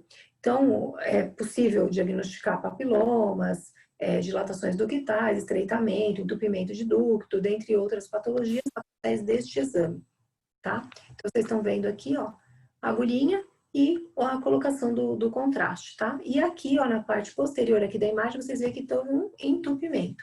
Então, o contraste não passou, então esse paciente está com algum problema ali. As incidências para a realização da ductografia normalmente são as habituais da mamografia, crânio caudal, médio lateral ou perfil, tá bom? Aí o médico vai solicitando na hora ali do exame. Bom, ainda falando sobre descargas papilar, né? Então as pacientes às vezes elas chegam e falam, ah, meu mamilo saiu uma secreção. Então aí nós temos que anotar sobre essa informação da paciente. Então, você pode colocar lá, que fica até bonito, né? Se for colocar sair secreção é meio feio, né? Então a gente tem que colocar os termos técnicos que é mais bonitinho. Fluxo papilar, descarga papilar, derrame mamilar, telerragia. São os termos que você pode utilizar, mas está querendo dizer a mesma coisa. Está saindo um certo fluxo da mama dessa paciente. Então, a descarga papilar é um termo utilizado para designar a saída de secreção por um poro lactífero. É considerado uma neoplasia benigna, pode ocorrer fora do período pós-parto e o aspecto dessa secreção ele deve ser avaliado, deve ser investigado. Então, se a paciente está com uma secreção saindo do mamilo e ela não está grávida, ela não amamentou recentemente, é importante que o médico faça a coleta através de uma lâmina que a gente chama de lâmina de Petri. Ele faz a coleta dessa secreção e manda para anatomopatológico para saber qual é a composição dessas células, tá? Então é muito importante saber da onde que está vindo essa secreção. Então toda a secreção que a paciente se queixar, falar que você tem que saber quando se é uma vez por mês, se é todo dia, se é quando aperta, se é quando dorme, você tem que saber quando, cor, consistência e tem que anotar tudo isso na anamnese também. É uma informação muito valiosa para o médico que vai laudar o exame da paciente. Então aqui existem vários tipos que eu vou só mostrar para vocês terem uma noção da quantidade que tem. E a maior parte dos derrames papilares, eles têm correlação com doenças benignas e não com doenças malignas. Então, é uma coisa importante ser avaliado isso também. Então, secreção pelos mamilos pode ser leitosa, serosa, aquosa, sanguinolenta, purulenta, escuro, esverdeado, azulado, grumuroso, vários. Por um poro, por dois poros, por vários poros, às vezes pode causar algum tipo de preocupação. Na prática, só tem importância aqueles que são espontâneos, sai do nada. Se você ficar apertando, apertando, apertando e saiu, é porque você está provocando, tá? É diferente. Aquoso e sanguíneo pode ter correlação com câncer, as outras normalmente não. As outras cores têm correlações com doenças benignas, tá bom? Então, para vocês terem uma ideia. Diagnóstico principais dos derrames. Leitoso, lactação recente ou galactorreia, aquoso, possibilidade de câncer, sanguinolento, pode ser um papiloma ou um carcinoma papilífero, purulento, pode ter alguma correlação com infecção intraductal, seroso, escuro, esverdeado, azulado, normalmente tem correlações com doenças benignas da mama. Grumoso, ectasia ductal, então tá com alguma dilatação em algum dos ductos, tá? Então esses aqui são os mais comuns que vocês podem encontrar, e aí pode dar um print, tirar uma foto, fazer um selfie, fazer qualquer coisa, porque é chique vocês colocarem dessa forma na anamnese, né? Não coloca assim, tá saindo o líquido da mama da mulher, que é feio, vamos colocar os termos técnicos, tá bom? Bom, outra doença benigna, as mastites. Então, as mastites podem ser classificadas de várias maneiras, depende do tipo de bactéria que acometeu a mama dessa paciente, tá bom? Então, a mastite ela pode ser aguda. Por exemplo, tá todo mundo aqui assistindo a aula, tá todo mundo aqui tranquilo, de repente, começou a doer minha mama. Ai, meu Deus, começou a doer. Dali a 3 horas você tá com uma dor tão infernal que você tá indo pro hospital. Você fala, meu Deus, como pode? Isso acontece? Acontece. Quantas vezes você acordou bem e no decorrer do dia você pegou uma gripe e foi dormir péssimo? Parece que um trator passou por cima. Isso pode acontecer? Pode. Isso chama-se uma dor aguda. Pode acontecer em qualquer parte do corpo. Nossa, eu tô engolindo tão bem, tá tudo tranquilo. E aí, do nada, parece que eu engoli bombril e minha garganta tá arranhando. Então, a doença, ela acontece de uma hora para outra, tá? E a mastite aguda, ela pode acontecer assim, de forma espontânea. Ela não acontece assim, tipo, ela não tem um aviso. Mastite é só paciente que está amamentando? Não, pode ser uma dor aguda, pode ser uma mastite tuberculosa, que é uma mastite em decorrência do bacilo da tuberculose, tá bom? Então, existem vários tipos de mastite, tá? É importante que vocês saibam disso. Existem vários tipos de verme, vários tipos de bactéria, então, cada tipo vai provocar um tipo de doença específica. Então, só para vocês terem algumas noções. Mastite aguda. Então, mastite aguda é essa que você tá aqui bem, obrigado, de repente começa a sentir uma dorzinha e vai correndo pro hospital, que não dá para segurar. Tem dor que a gente não consegue tratar em casa, não consegue esperar o dia seguinte, tem que ser na hora. As mastites agudas são definidas como processos infecciosos nos tecidos mamários, podem se apresentar em qualquer faixa etária, veja que não precisa que a paciente esteja grávida propriamente dito, e em todas as fases da vida feminina. As mastites agudas são mais comuns nas jovens e principalmente na gravidez e no puerpério. Então, existe um momento da vida da paciente que ela é mais propensa a desenvolver uma mastite aguda, mas não necessariamente. Ok? Tratamento para mastite. Precisa fazer cirurgia, mas a mastite é feia, ela fica com aspecto dura, a mama, fica vermelha, tem a impressão que vai rasgar. Pode rasgar, pode acontecer. Pode dar um abscesso, que a gente chama, né? Mas normalmente não precisa fazer cirurgia. O tratamento é feito com antibiótico terapia, tá?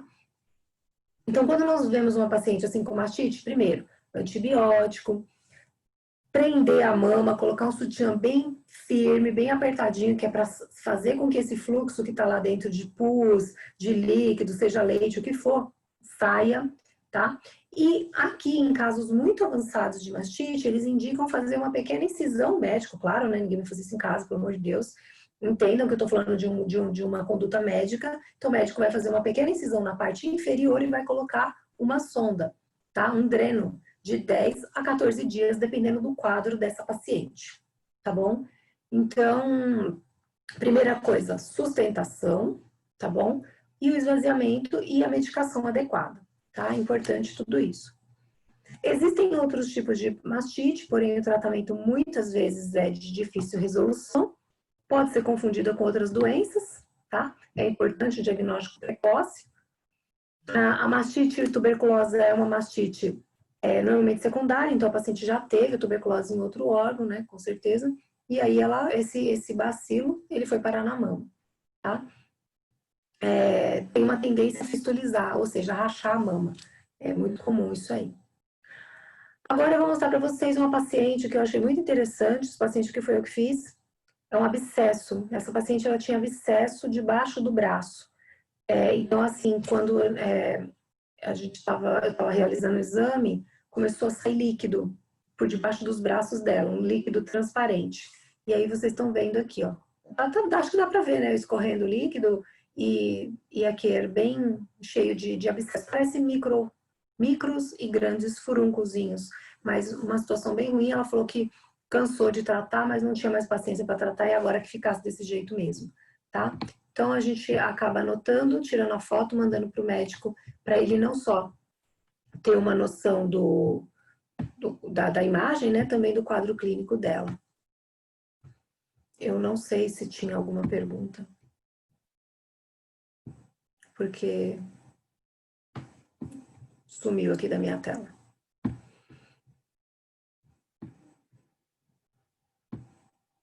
Bom, continuando aqui, depois eu volto e abro para perguntas. Bom, aí finalmente, né, não tem como falar de patologias da mama sem falar de câncer de mama. Então, vou falar um pouquinho sobre câncer de mama e quem é ele, como que ele é. Então, o câncer é uma doença crônica de caráter agressivo, invasivo e silencioso, de tratamento doloroso e prolongado. Não se trata câncer, olha, eu comecei a tratar câncer esse mês que vem termino. Não, é um tratamento muito longo, doloroso, cheio de estigma, cheio de medo, cheio de assombros, um tratamento muito complicado.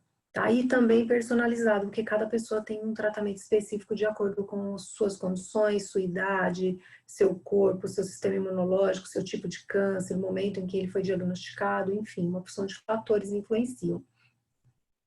As células cancerígenas, elas se diferenciam das outras normais pelo seu tamanho do núcleo, mostrando como se fosse uma cabeça de empreendimento. Então, a célula do câncer, ela age em prol de si mesma, ela não está preocupada nem um pouco com as outras células do corpo, tá?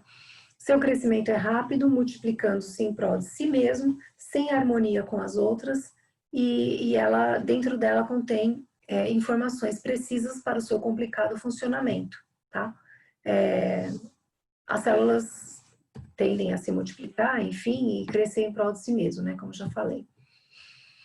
Geralmente, os tumores malignos têm capacidade para formar novos vasos sanguíneos que nutrirão e manterão as atividades de crescimento descontrolado em funcionamento, tá? Então, aqui eu vou pedir para vocês observarem bem este exemplo aqui à esquerda. Então, tem um grupo de células aqui, ó, 4 célulazinhas que estão diferentes das outras células. Então, aqui é um grupo de células malignas, vamos imaginar dessa forma. Essas células aqui malignas começaram a crescer, começaram a se desenvolver e automaticamente elas começam a pedir oxigênio para os nossos vasos sanguíneos. Então, é meio que elas hipnotizam o nosso sistema de vasos sanguíneos e o nosso sistema de vasos sanguíneos começa a crescer como se fossem raízes em torno do câncer.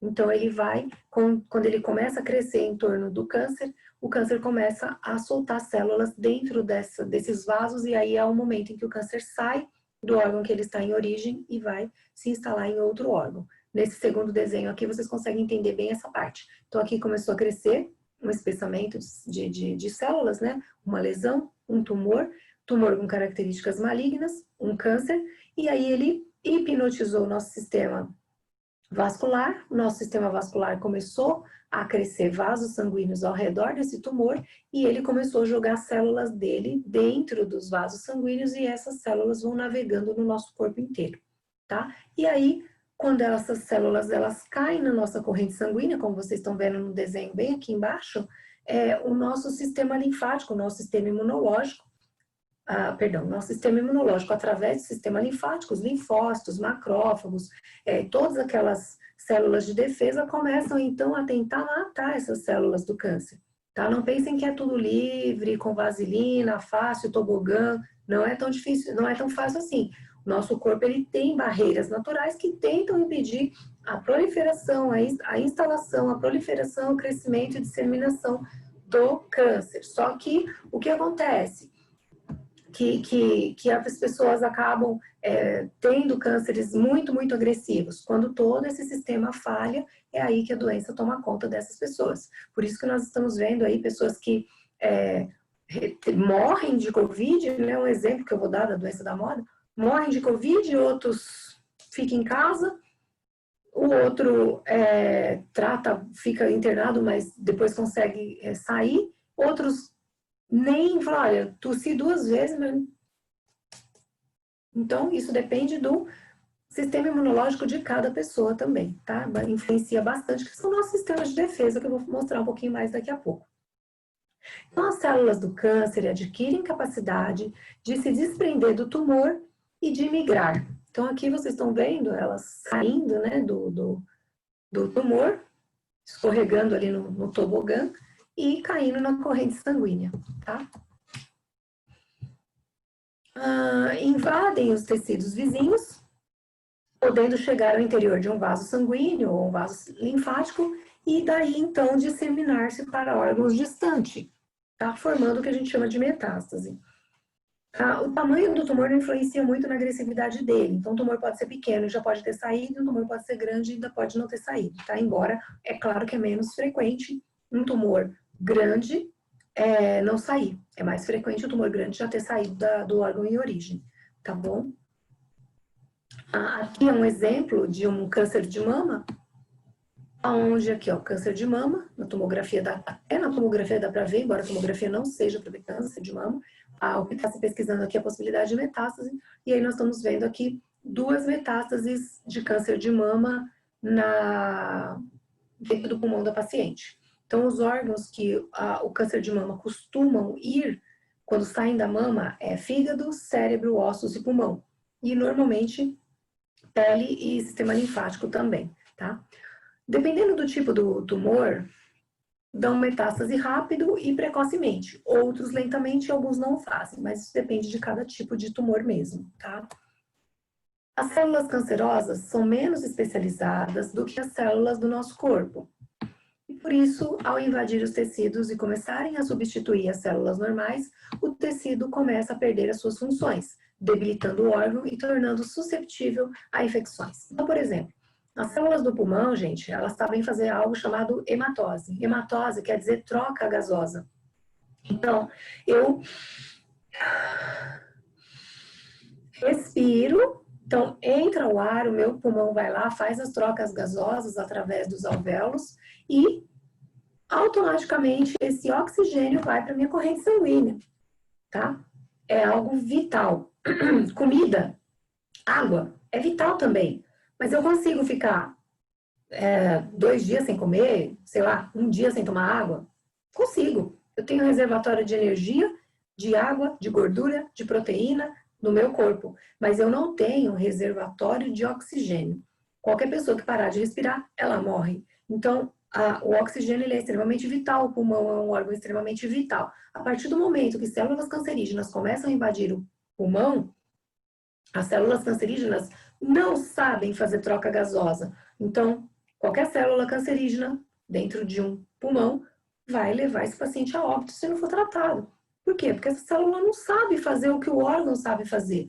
Qualquer mulher pode viver sem mama, pode tirar as mamas, ela vai viver normalmente, ela vai fazer a reconstrução, não estou dizendo que é para tirar, mas estou dizendo que mama não é um órgão vital, mas o pulmão é um órgão vital, então nós precisamos muito. Então, quando há células malignas invadem um órgão vital, ele debilita o órgão e faz com que o paciente venha a óbito. Então, o que eu falei? Que o câncer de mama vai para órgãos vitais: cérebro, ossos, sistema vascular, né? Fabricação de células da medula, através da medula, fígado e pulmão. Então, a paciente tende, se não tratada, obviamente, a sucumbir. Tá? Por isso que o tumor, por isso que o câncer de mama mata, porque ele não fica só na mama, ele vai para um órgão vital. Tá? E aí agora a boa notícia, que é as nossas defesas. Então, quer dizer que é assim, o câncer vem crescendo, vai invadindo, vai tomando conta e meu corpo não fala nada? Não, nós temos mecanismos de defesa. Quem são os mecanismos de defesa do nosso organismo? É aquilo que nós comemos. O quê? Aí você vai e fala assim, o quê? O que você comeu? Ah, comi pizza, comi esfirra, pastel, hot dog. Então, essas são as suas defesas. Agora, se você quiser mudar, eu indico que você mude. Legumes, verduras, magnésio, potássio, uma opção de coisa que você pode comer para fazer o seu corpo ficar forte, porque na hora que vem a doença, o teu corpo, ó, porrada nela, tá? Não nunca esqueçam disso, tá? As defesas do nosso organismo tá ligado com aquilo que a gente come, tá bom? Então, defesas do organismo. Existem mecanismos de defesas naturais que protegem das agressões impostas por diferentes agentes. Então, é algo que é meu. Ao longo da vida são produzidas células alteradas, mas esses mecanismos de defesa possibilitam a interrupção desse órgão, desse processo, perdão. A integridade do sistema imunológico, a capacidade do meu DNA de reparar-se é uma forma de defesa. Então, a célula vai lá, digamos assim, você acha, ao longo da minha vida, várias células já se reproduziram com defeito genético, mas o meu corpo foi lá e resolveu esse problema através de matando essa célula. Opa, você não é legal, você vai morrer, tá bom? Então, isso acontece muito. Então, continuando aqui. A integridade do sistema imunológico, a capacidade do reparo do DNA danificado por agentes cancerígenos e a ação de enzimas responsáveis pela transformação e eliminação de substâncias cancerígenas introduzidas no corpo são exemplos de mecanismo de defesa, tá? E tudo isso é através do estilo de vida, alimentação, é uma opção de coisa, fora as coisas que já veio dentro de você, tá? Sua parte genética.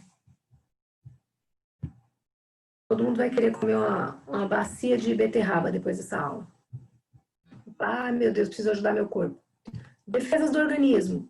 Esses mecanismos próprios do organismo são, às vezes, geneticamente pré-determinados e variam de um indivíduo para o outro. Então, quer dizer, de fábrica eu já vim com algumas informações. Essas informações são de quem? Do meu pai e da minha mãe, tá bom? Se eu tenho pai e mãe com informações genéticas debilitadas, isso passou para mim, veio dos dois. Mas se os dois têm DNA íntegro, passou para mim também, tá bom?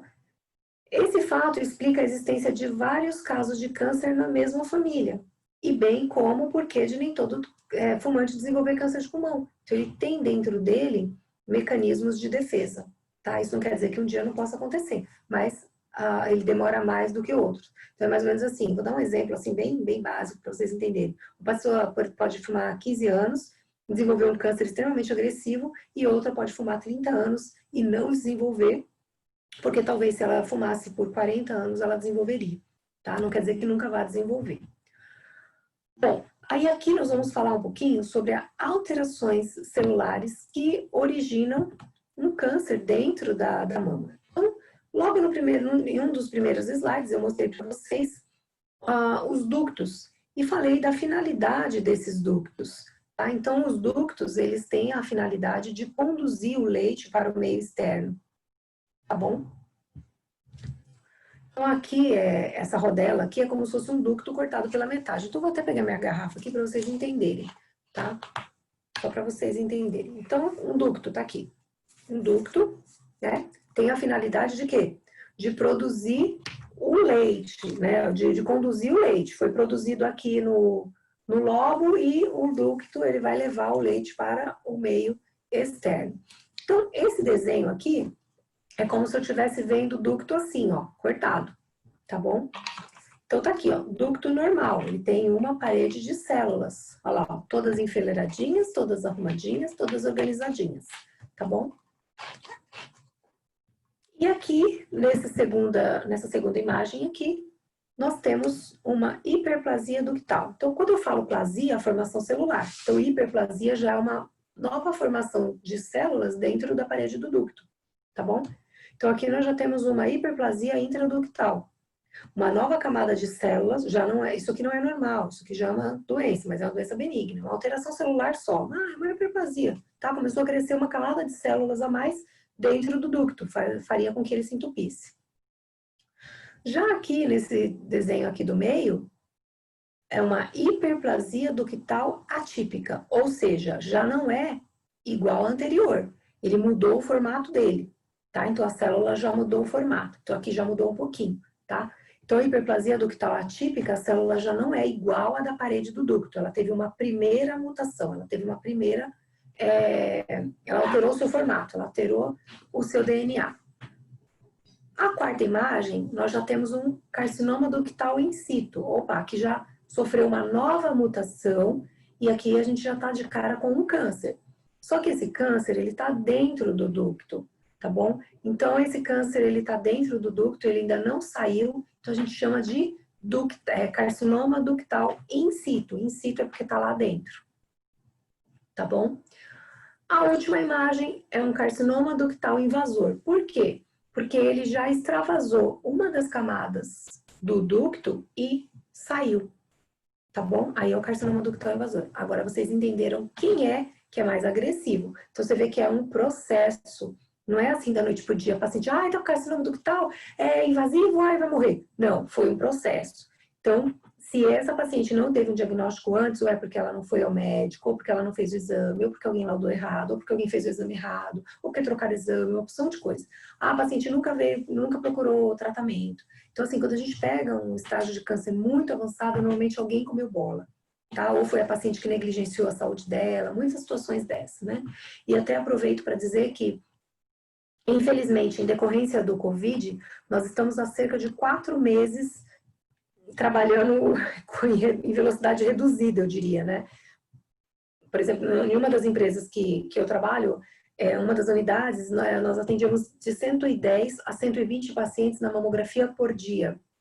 Hoje está se atendendo de 18 a 25.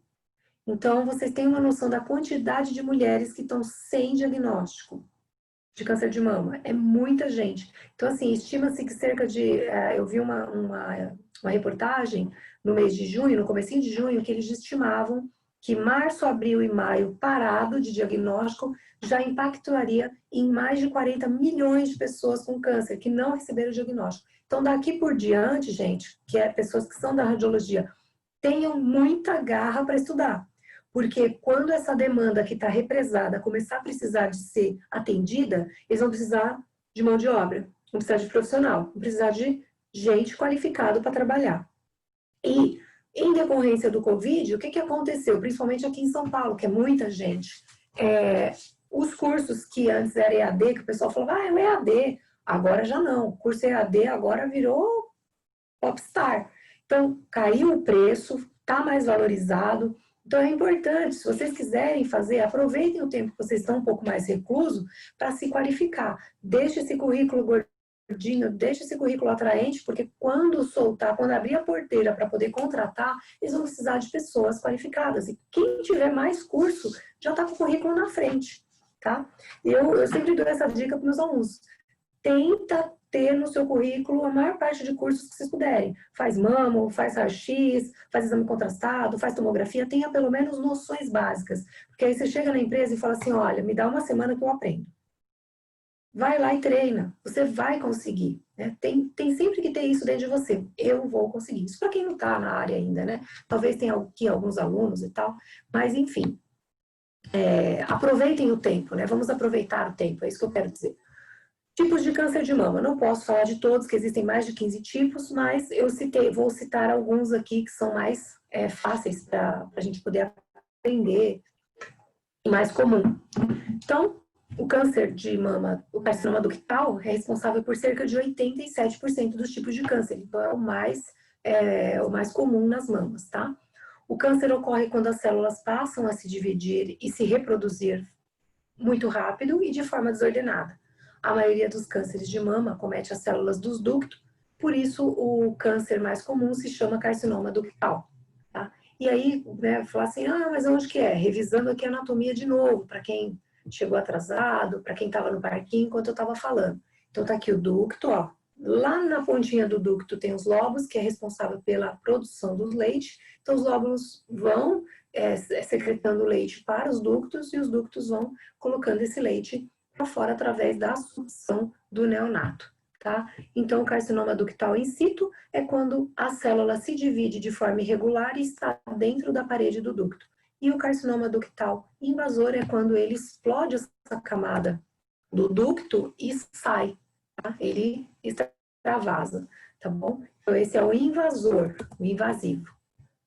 Bom, outro tipo de câncer que eu selecionei aqui para falar para vocês é o carcinoma lobular, que é a mesma coisa. Carcinoma lobular in situ está dentro dos lobos. Carcinoma lobular invasor, porque já extravasou a parede do lobo. Esse tipo de câncer pode acometer as duas mãos. Pode acontecer? Pode. Tá? O carcinoma ductal normalmente é só de uma mesmo. Tá? Mas sempre vai ter que fazer os exames na outra para saber se está tudo bem. Bom, aqui eu vou falar um pouquinho sobre os estágios do câncer, porque fica muita dúvida, né? O pessoal fala assim, poxa, mas em que momento que pegou? Será que tem cura?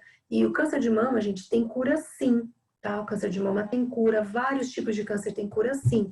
Depende bastante do estágio em que se pegou essa doença, do momento do diagnóstico. Então, como eu acabei de citar para vocês, nós estamos com uma população 4 meses esperando atendimento, represada, porque o pessoal está com medo de sair. O pessoal está com medo de sair por causa do Covid, está morrendo de infarto, porque está sem diagnóstico de problemas cardíacos e outras doenças que eu não tenho nem tempo para ficar falando aqui isso, mas vocês devem saber disso. E o câncer é uma delas. Então tem um monte de gente que está em casa, que deveria estar fazendo exame, está em casa com medo do Covid e pode estar semeando uma doença muito pior do que o Covid, né? Infelizmente, porque está sem diagnóstico. Então o estágio do câncer de mama, ele acontece assim, é dividido em 1, 2, 3 e 4. Vocês vão acompanhar essas ilustrações aqui. Então, o primeiro estágio é 1, tá? Estágio 1, um tumor bem pequenininho, tá aqui, ó. O estágio 2 já é um tumor um pouquinho maior. O estágio 3 é um tumor bem maior, já com acometimento dos linfonodos, tá bom? E o estágio 4 é um tumor de mama grande, com acometimento dos linfonodos e com metástase em algum órgão à distância. Então, após a paciente ser diagnosticada, é muito importante que ela seja estadiada. Qual é o estágio que ela está? Qual é o momento da doença que ela está? Está no precoce, está no mais avançado, tá? É muito importante saber disso. Bom, eu espero que vocês tenham gostado da aula. Eu gostaria só de realmente compartilhar um pouco com vocês do meu conhecimento, daquilo que eu aprendo, daquilo que eu passo na sala de aula com meus alunos. Eu espero ter conseguido acrescentar um pouco para vocês sobre patologias da mama, sobre doenças da mama. Não sei quanto tempo a gente ainda tem para eu abrir para perguntas, mas vou passar aqui algumas outras informações. Essas aqui são as minhas principais referências bibliográficas, tá? Alguns livros em que eu me apoio, que eu me embaso, para aprender um pouco mais sobre mamografia e sobre doenças da mama, anatomia, enfim. Mas o que mais me ensina mesmo é o dia a dia com o paciente, porque o paciente fala o que ele sente e eu vejo na imagem. Isso me ensina bastante, tá? Baseado nesses livros, eu estou escrevendo meu segundo livro, meu primeiro livro, que é o e-book, que eu comercializo através da plataforma Hotmart. Ele está disponível e o tema dele é sobre posicionamento, contextualizando com a imagem, qual posicionamento fazer de acordo com a imagem que você encontra, explicando um pouquinho mais sobre posicionamento. É uma literatura atualizada com os novos estudos, tá? Não estou me contradizendo a nada. Algumas informações que eu adquiri através de um curso que eu fiz no Hospital do Câncer de Barretos, que eu fiz questão de escrever para que as pessoas tenham maiores conhecimentos sobre posicionamento. Estou terminando meu segundo livro, que é sobre imagem. Então, essas imagens que vocês viram aqui nessa aula e mais uma porção de imagens do meu dia a dia e algumas até de colegas também que me enviam e falam, olha que imagem interessante, doença raríssima, eu fiz questão de trazer e montar um livro a nível técnico, porque existe livro de imagem nível médico. Aí quando você vai ler, você fala, puxa vida, eu não entendo aqui, aí você tem que estar com o dicionário ali, então eu procurei criar um que fosse nível técnico, que é pra gente que é técnico se entender. Porque às vezes você vê uma imagem e você sai correndo atrás do médico. Cadê o médico? Ai, o médico não tá aqui hoje. Ai, meu Deus, o que é isso? Preciso magnificar? Preciso comprimir? Como que eu vou fazer? Quem é o externalis? Nossa, tem uma lesão aqui. E aí, esse segundo livro que eu resolvi fazer foi baseado nessas dúvidas. Porque, assim, diariamente, de todos os lugares do Brasil, me sinto honrada, feliz, na minha santa humildade aqui, de verdade, eu agradeço muito a Deus por vocês enviarem imagens para mim dos mais diversos lugares do Brasil, desse país, com informações incríveis, com patologias incríveis, que eu posso conseguir compartilhar com os meus alunos. E a gente, às vezes, vai pesquisar todo mundo junto, porque a gente não sabe do que é, né? Então, gostaria de deixar essas informações para vocês. E para encerrar essa aula e abrir para perguntas, eu separei duas frases que me motivam, me ajudam, porque nós que somos professores, a gente recebe muita pancada também, é muito difícil, tem hora que não é fácil. Quem aqui for professor sabe do que eu estou falando. Ser professor no Brasil não é fácil e a gente ainda trabalha no plantão. Eu acredito que o plantão é um pouco até mais fácil, porque no plantão você trabalhou, deu seu horário, tchau. A docência não, ela vai para tua casa. Meia-noite e meia tem aluno me procurando, às vezes, 5 horas da manhã tem aluno me procurando. Esse dia tinha uma moça que mandou mensagem 3 horas da manhã com a foto da mama dela. Então, assim, eu fico feliz, agradeço a Deus por essa missão que ele me deu, mas às vezes é um pouco difícil, porque nem eu sei as respostas, eu não sou médica, sou uma simples tecnóloga como cada um de vocês aqui, tá? Uma técnica e uma tecnóloga. Então, eu tenho que ter motivação para mim, porque algumas pessoas se espelham em mim. O meu paciente precisa de mim, minha família precisa de mim. Então, essas duas frases, elas me ajudam bastante e eu espero que elas consigam deixar uma sementinha no coração de cada um de vocês. Thomas Edison, ele inventou a lâmpada. Quando o Thomas Edison inventou a lâmpada, antes dele conseguir inventar a lâmpada, ele tinha tentado por por quase 1000 vezes, 9.999 vezes. E ele falhou. E aí alguém perguntou, nossa, mas você falhou mais de 9.000 vezes e ainda continuou? Ele falou, não, eu não falhei nenhuma. Eu descobri 9.999 formas que não dão certo. E quando o Thomas Edison, ele descobriu a lâmpada, ele faliu as fábricas de vela, as fábricas de lampião, tá? Então, houve uma mudança no curso da história com a invenção do Thomas Edison. E eu gostaria que vocês pensassem nisso, porque o que nós estamos vivendo nesse ano de 2020 foi isso, uma mudança forçada. Nós tivemos uma mudança forçada obrigatória. As reuniões antigamente era, no bigode a bigode, era todo mundo junto. Vai ter reunião, todo mundo vem aqui. A aula era todo mundo junto, agora não, é todo mundo separado. Então, nós fomos recorrer à tecnologia que nós temos, que nós já tínhamos disponíveis, que é essa aqui que nós temos agora. Então, quando ocorre uma situação que força o desenvolvimento, ela traz novas expectativas e aquele que se adapta mais rápido, ele sobressai aos outros, tá? Quando inventaram o carro, os fabricantes de carroça faliram, tá bom? Então, assim, nós estamos vivendo um momento de desenvolvimento. Professora, mas eu não estou gostando. Eu entendo, mas na época os fabricantes de carroça e de vela também não gostaram. Mas aí surgiram novas oportunidades para outras pessoas. Então, essa frase, esse exemplo do Thomas Edison que eu gostaria de deixar para vocês. E, para encerrar, diante de uma dificuldade, substitua o não consigo pelo vou tentar outra vez. Não sei quantas portas vocês bateram, mas tente outra vez. Eu tentei 4 anos palestrar na Bahia. Depois, finalmente, eu consegui. E eu fiquei muito feliz, porque era um sonho que eu tinha, de dar uma aula na Bahia. Era o meu sonho. Graças a Deus eu consegui, mas eu tentei 4 anos. Eu mandei e-mail, eu pedi, eu implorei, e ninguém abriu a porta para mim. Mas eu continuei lá batendo. Eu vou encerrar aqui a aula e vou ler aqui as perguntas, né? Eu não sei quais são as perguntas, vou começar a ler agora e vou ver se eu consigo responder para vocês. Mas eu gostaria de dizer que eu permaneço à disposição. Olha, se vocês quiserem me ensinar, se quiser me enviar alguma coisa legal que vocês viram, gente, sou só professora, mas estou aberta a qualquer tipo de conhecimento. Se quiser, não gostei quando você falou isso, pode criticar, pode mandar uma mensagem, fica à vontade, porque eu acho que a gente vive para essa troca de interação e esse dinamismo, essa possibilidade que a gente tem de ir nos 4 cantos do país através dos nossos meios aí virtuais e da informática, ele é muito importante, tá bom? Então, qualquer coisa, manda um direct que eu respondo, se demorar um pouquinho, tem só paciência, mas eu permaneço à disposição para qualquer dúvida, tá bom? Deixa eu ver se eu acho aqui as perguntas, se tem alguma pergunta. Boa noite, professora. Tá me ouvindo? Tô. Ai, que bom. Gente, pode ligar o áudio para falar com a professora. Eles estão aqui no Eu acho que bate-papo. se eles ligarem no áudio, eles vão confundir muito. Tem uma moça que falou e-book. O e-book, eu vou te passar aqui.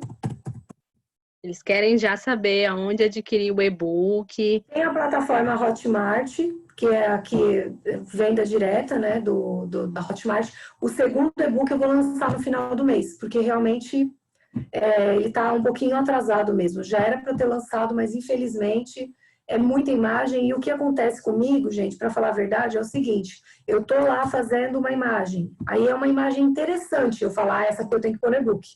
Então, que ele vai acabar acontecendo de eu publicar ele, e se eu pegar uma paciente com uma imagem interessante, eu vou querer colocar no e-book. Então, ele vai sofrer algumas edições, tá? Mas, assim, de modo geral, como eu fiz assim um acervo enorme de imagens, coisas incríveis, coisas que eu nunca tinha visto, que eu vi uma vez na vida, coisa que pessoas me mandaram de outro lugar do país e relatando o que que era, eu coloquei tudo nesse e-book de imagem, porque como eu falei, eu quis fazer algo de nível técnico. Porque, gente, nós não temos muita coisa de imagem de nível técnico. Para a gente aprender, eu aprendo com você, você me aprende comigo, porque na sala, no dia a dia, no curso técnico, o curso técnico é muito rápido, a gente não consegue aprender tudo. E às vezes o médico. Aí eu ainda tenho acesso a alguns médicos que eu mando as imagens da mão e falo, me ajuda, o que é isso? E eles acabam dando uma diretriz. Mas e o coitado do técnico? Desculpa falar assim, vocês me perdoem meu vocabulário, mas e o coitado do técnico que está lá no Nordeste ou lá no interior do país, lá no Sul? Ele está perdido, às vezes num lugar onde ele não tem tanto recurso como aqui em São Paulo, que a gente tem curso, tem um monte de coisa. E aí o coitado às vezes entra em contato comigo e fala, me ajuda, o que é isso? Eu não sei. Então a gente precisa de uma literatura a nível técnico. Oi, Ellen. Bonitinha. Ó, minha aluna. Orgulho.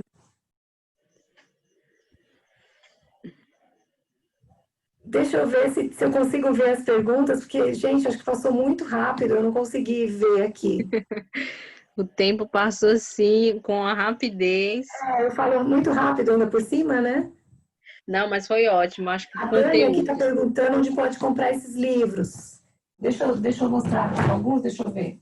Ó, esse aqui, que eu saiba, não vende mais. Esse aqui é um livro de imagem nível médico, tá? É um livro de imagem nível médico.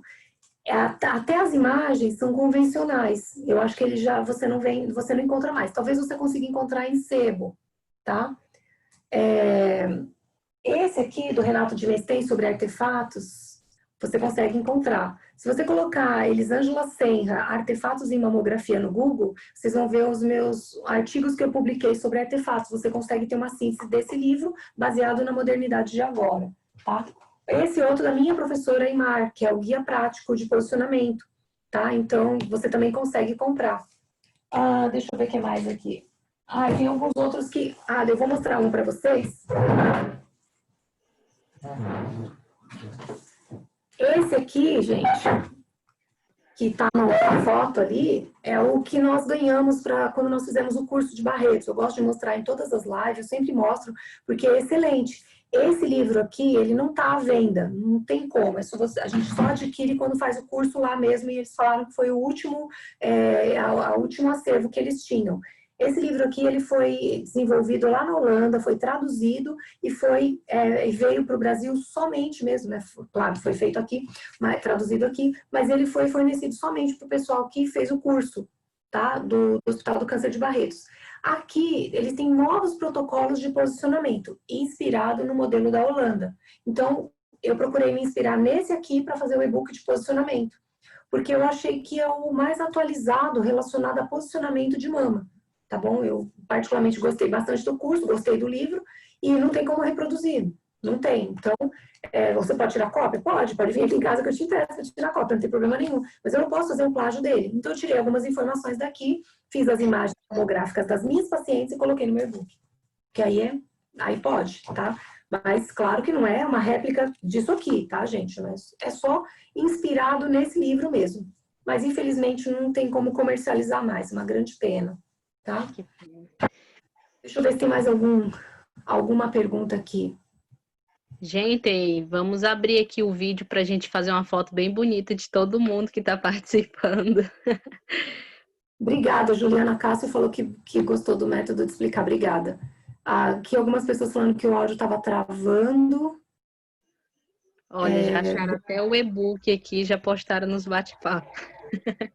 O link do e-book. Deixa eu ver só se tem alguma pergunta, que eu não quero ter passado por cima de nada. A Lenise, você quer ver um slide sobre os termos técnicos? Deixa eu só ver qual é o slide que ela quer, que ela quer tirar um print. Eu acho que o slide que ela quer deve ser de... tá, lembrei. Fluxo papilar, né?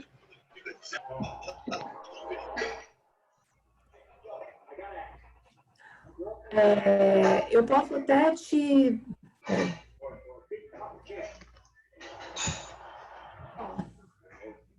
Lenise, ela me perguntou sobre os termos técnicos. Eu vou fazer o seguinte, eu printei e vou colocar aqui. Aí eu jogo aqui para todo mundo, tá? Que eu acho que é mais fácil.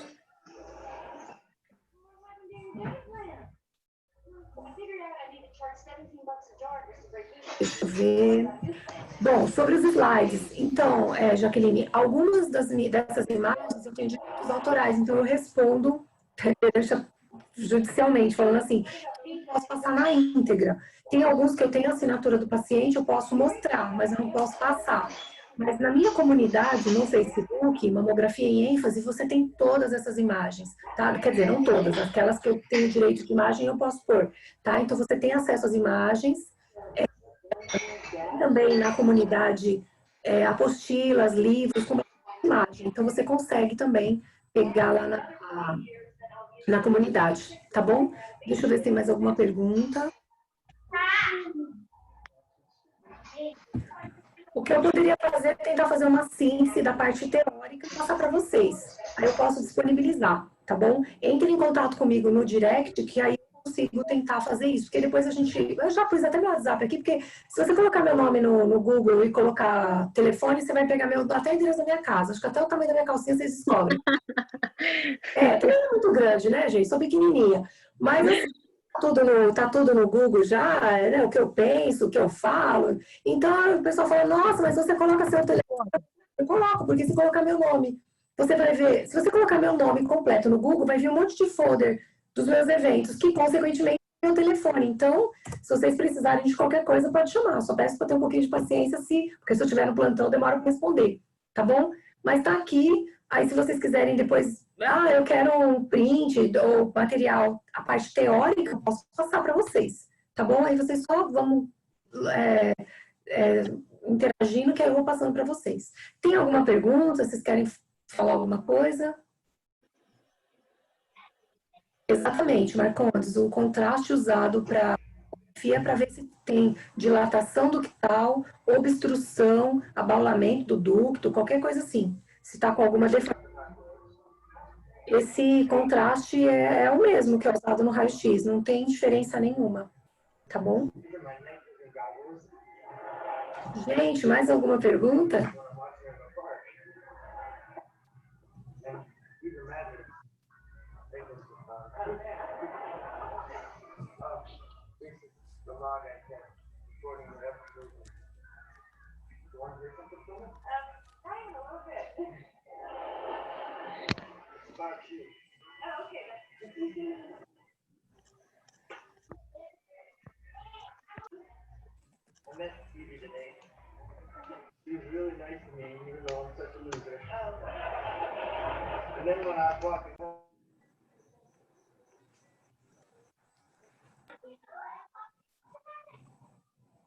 Mais alguma pergunta, gente?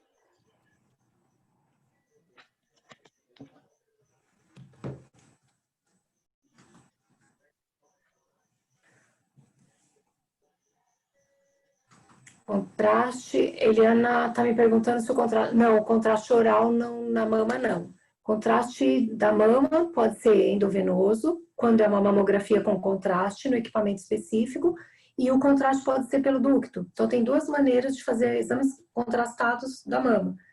Se for exame pelo ducto, é porque a desconfiança é de uma doença ductal. Se for contraste endovenoso, é porque a desconfiança é de uma lesão maligna na mama, em algum lugar do tecido da mama, tá?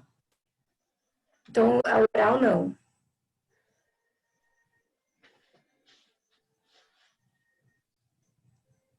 A Aparecida está perguntando do slide. Como eu falei, posso fazer uma síntese da parte teórica e passar, tá bom? Aí vocês podem me cobrar pelo direct ou então anota meu WhatsApp e depois a gente vai trocando figurinha até eu conseguir acertar com vocês, tá bom? Passar para vocês.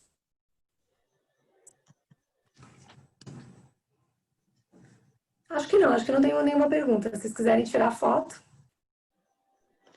Liguei uns vídeos aí, gente, pra gente fazer uma foto de vocês participando junto com a professora, para ficar todo mundo bem bonito.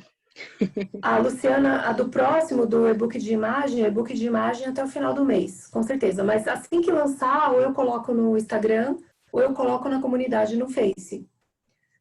Mas estamos ansiosos. Todo mês. Tá faltando cerca de... Eu acredito que tá faltando cerca de 3 páginas. É coisa bem pouca que tá faltando, os últimos reparos. Inclusive, ele estava até aqui impresso, que eu imprimi nem sei onde tá, acho que eu levei para outro quarto. Eu ia até mostrar a capa para vocês, que a capa já tá feita, uma opção de coisa já tá feita.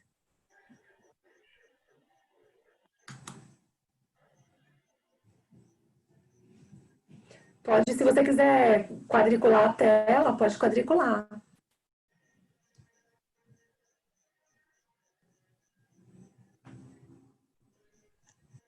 Acho que estão perguntando se o e-book que você vai lançar, Elisângela, vai estar na plataforma também, para venda.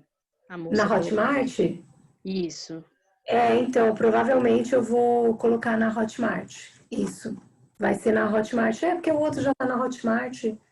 Na verdade, de mamografia, acho que é o único que tem lá na Hotmart é o meu mesmo.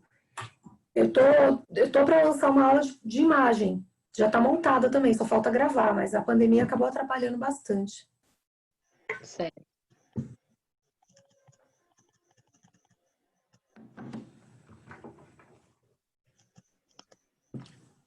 Todo mundo pronto para tirar uma foto bem linda. Aí tem que quadricular a tela, né?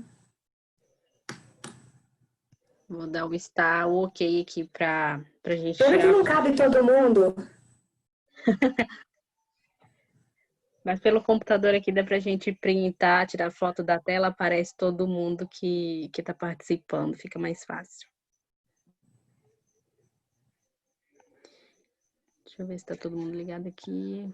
Maioria. Vamos tirar essa foto, senão a gente não... Pode tirar a foto aí, Catiane, da tela do pessoal, da tela do computador aí para todo mundo.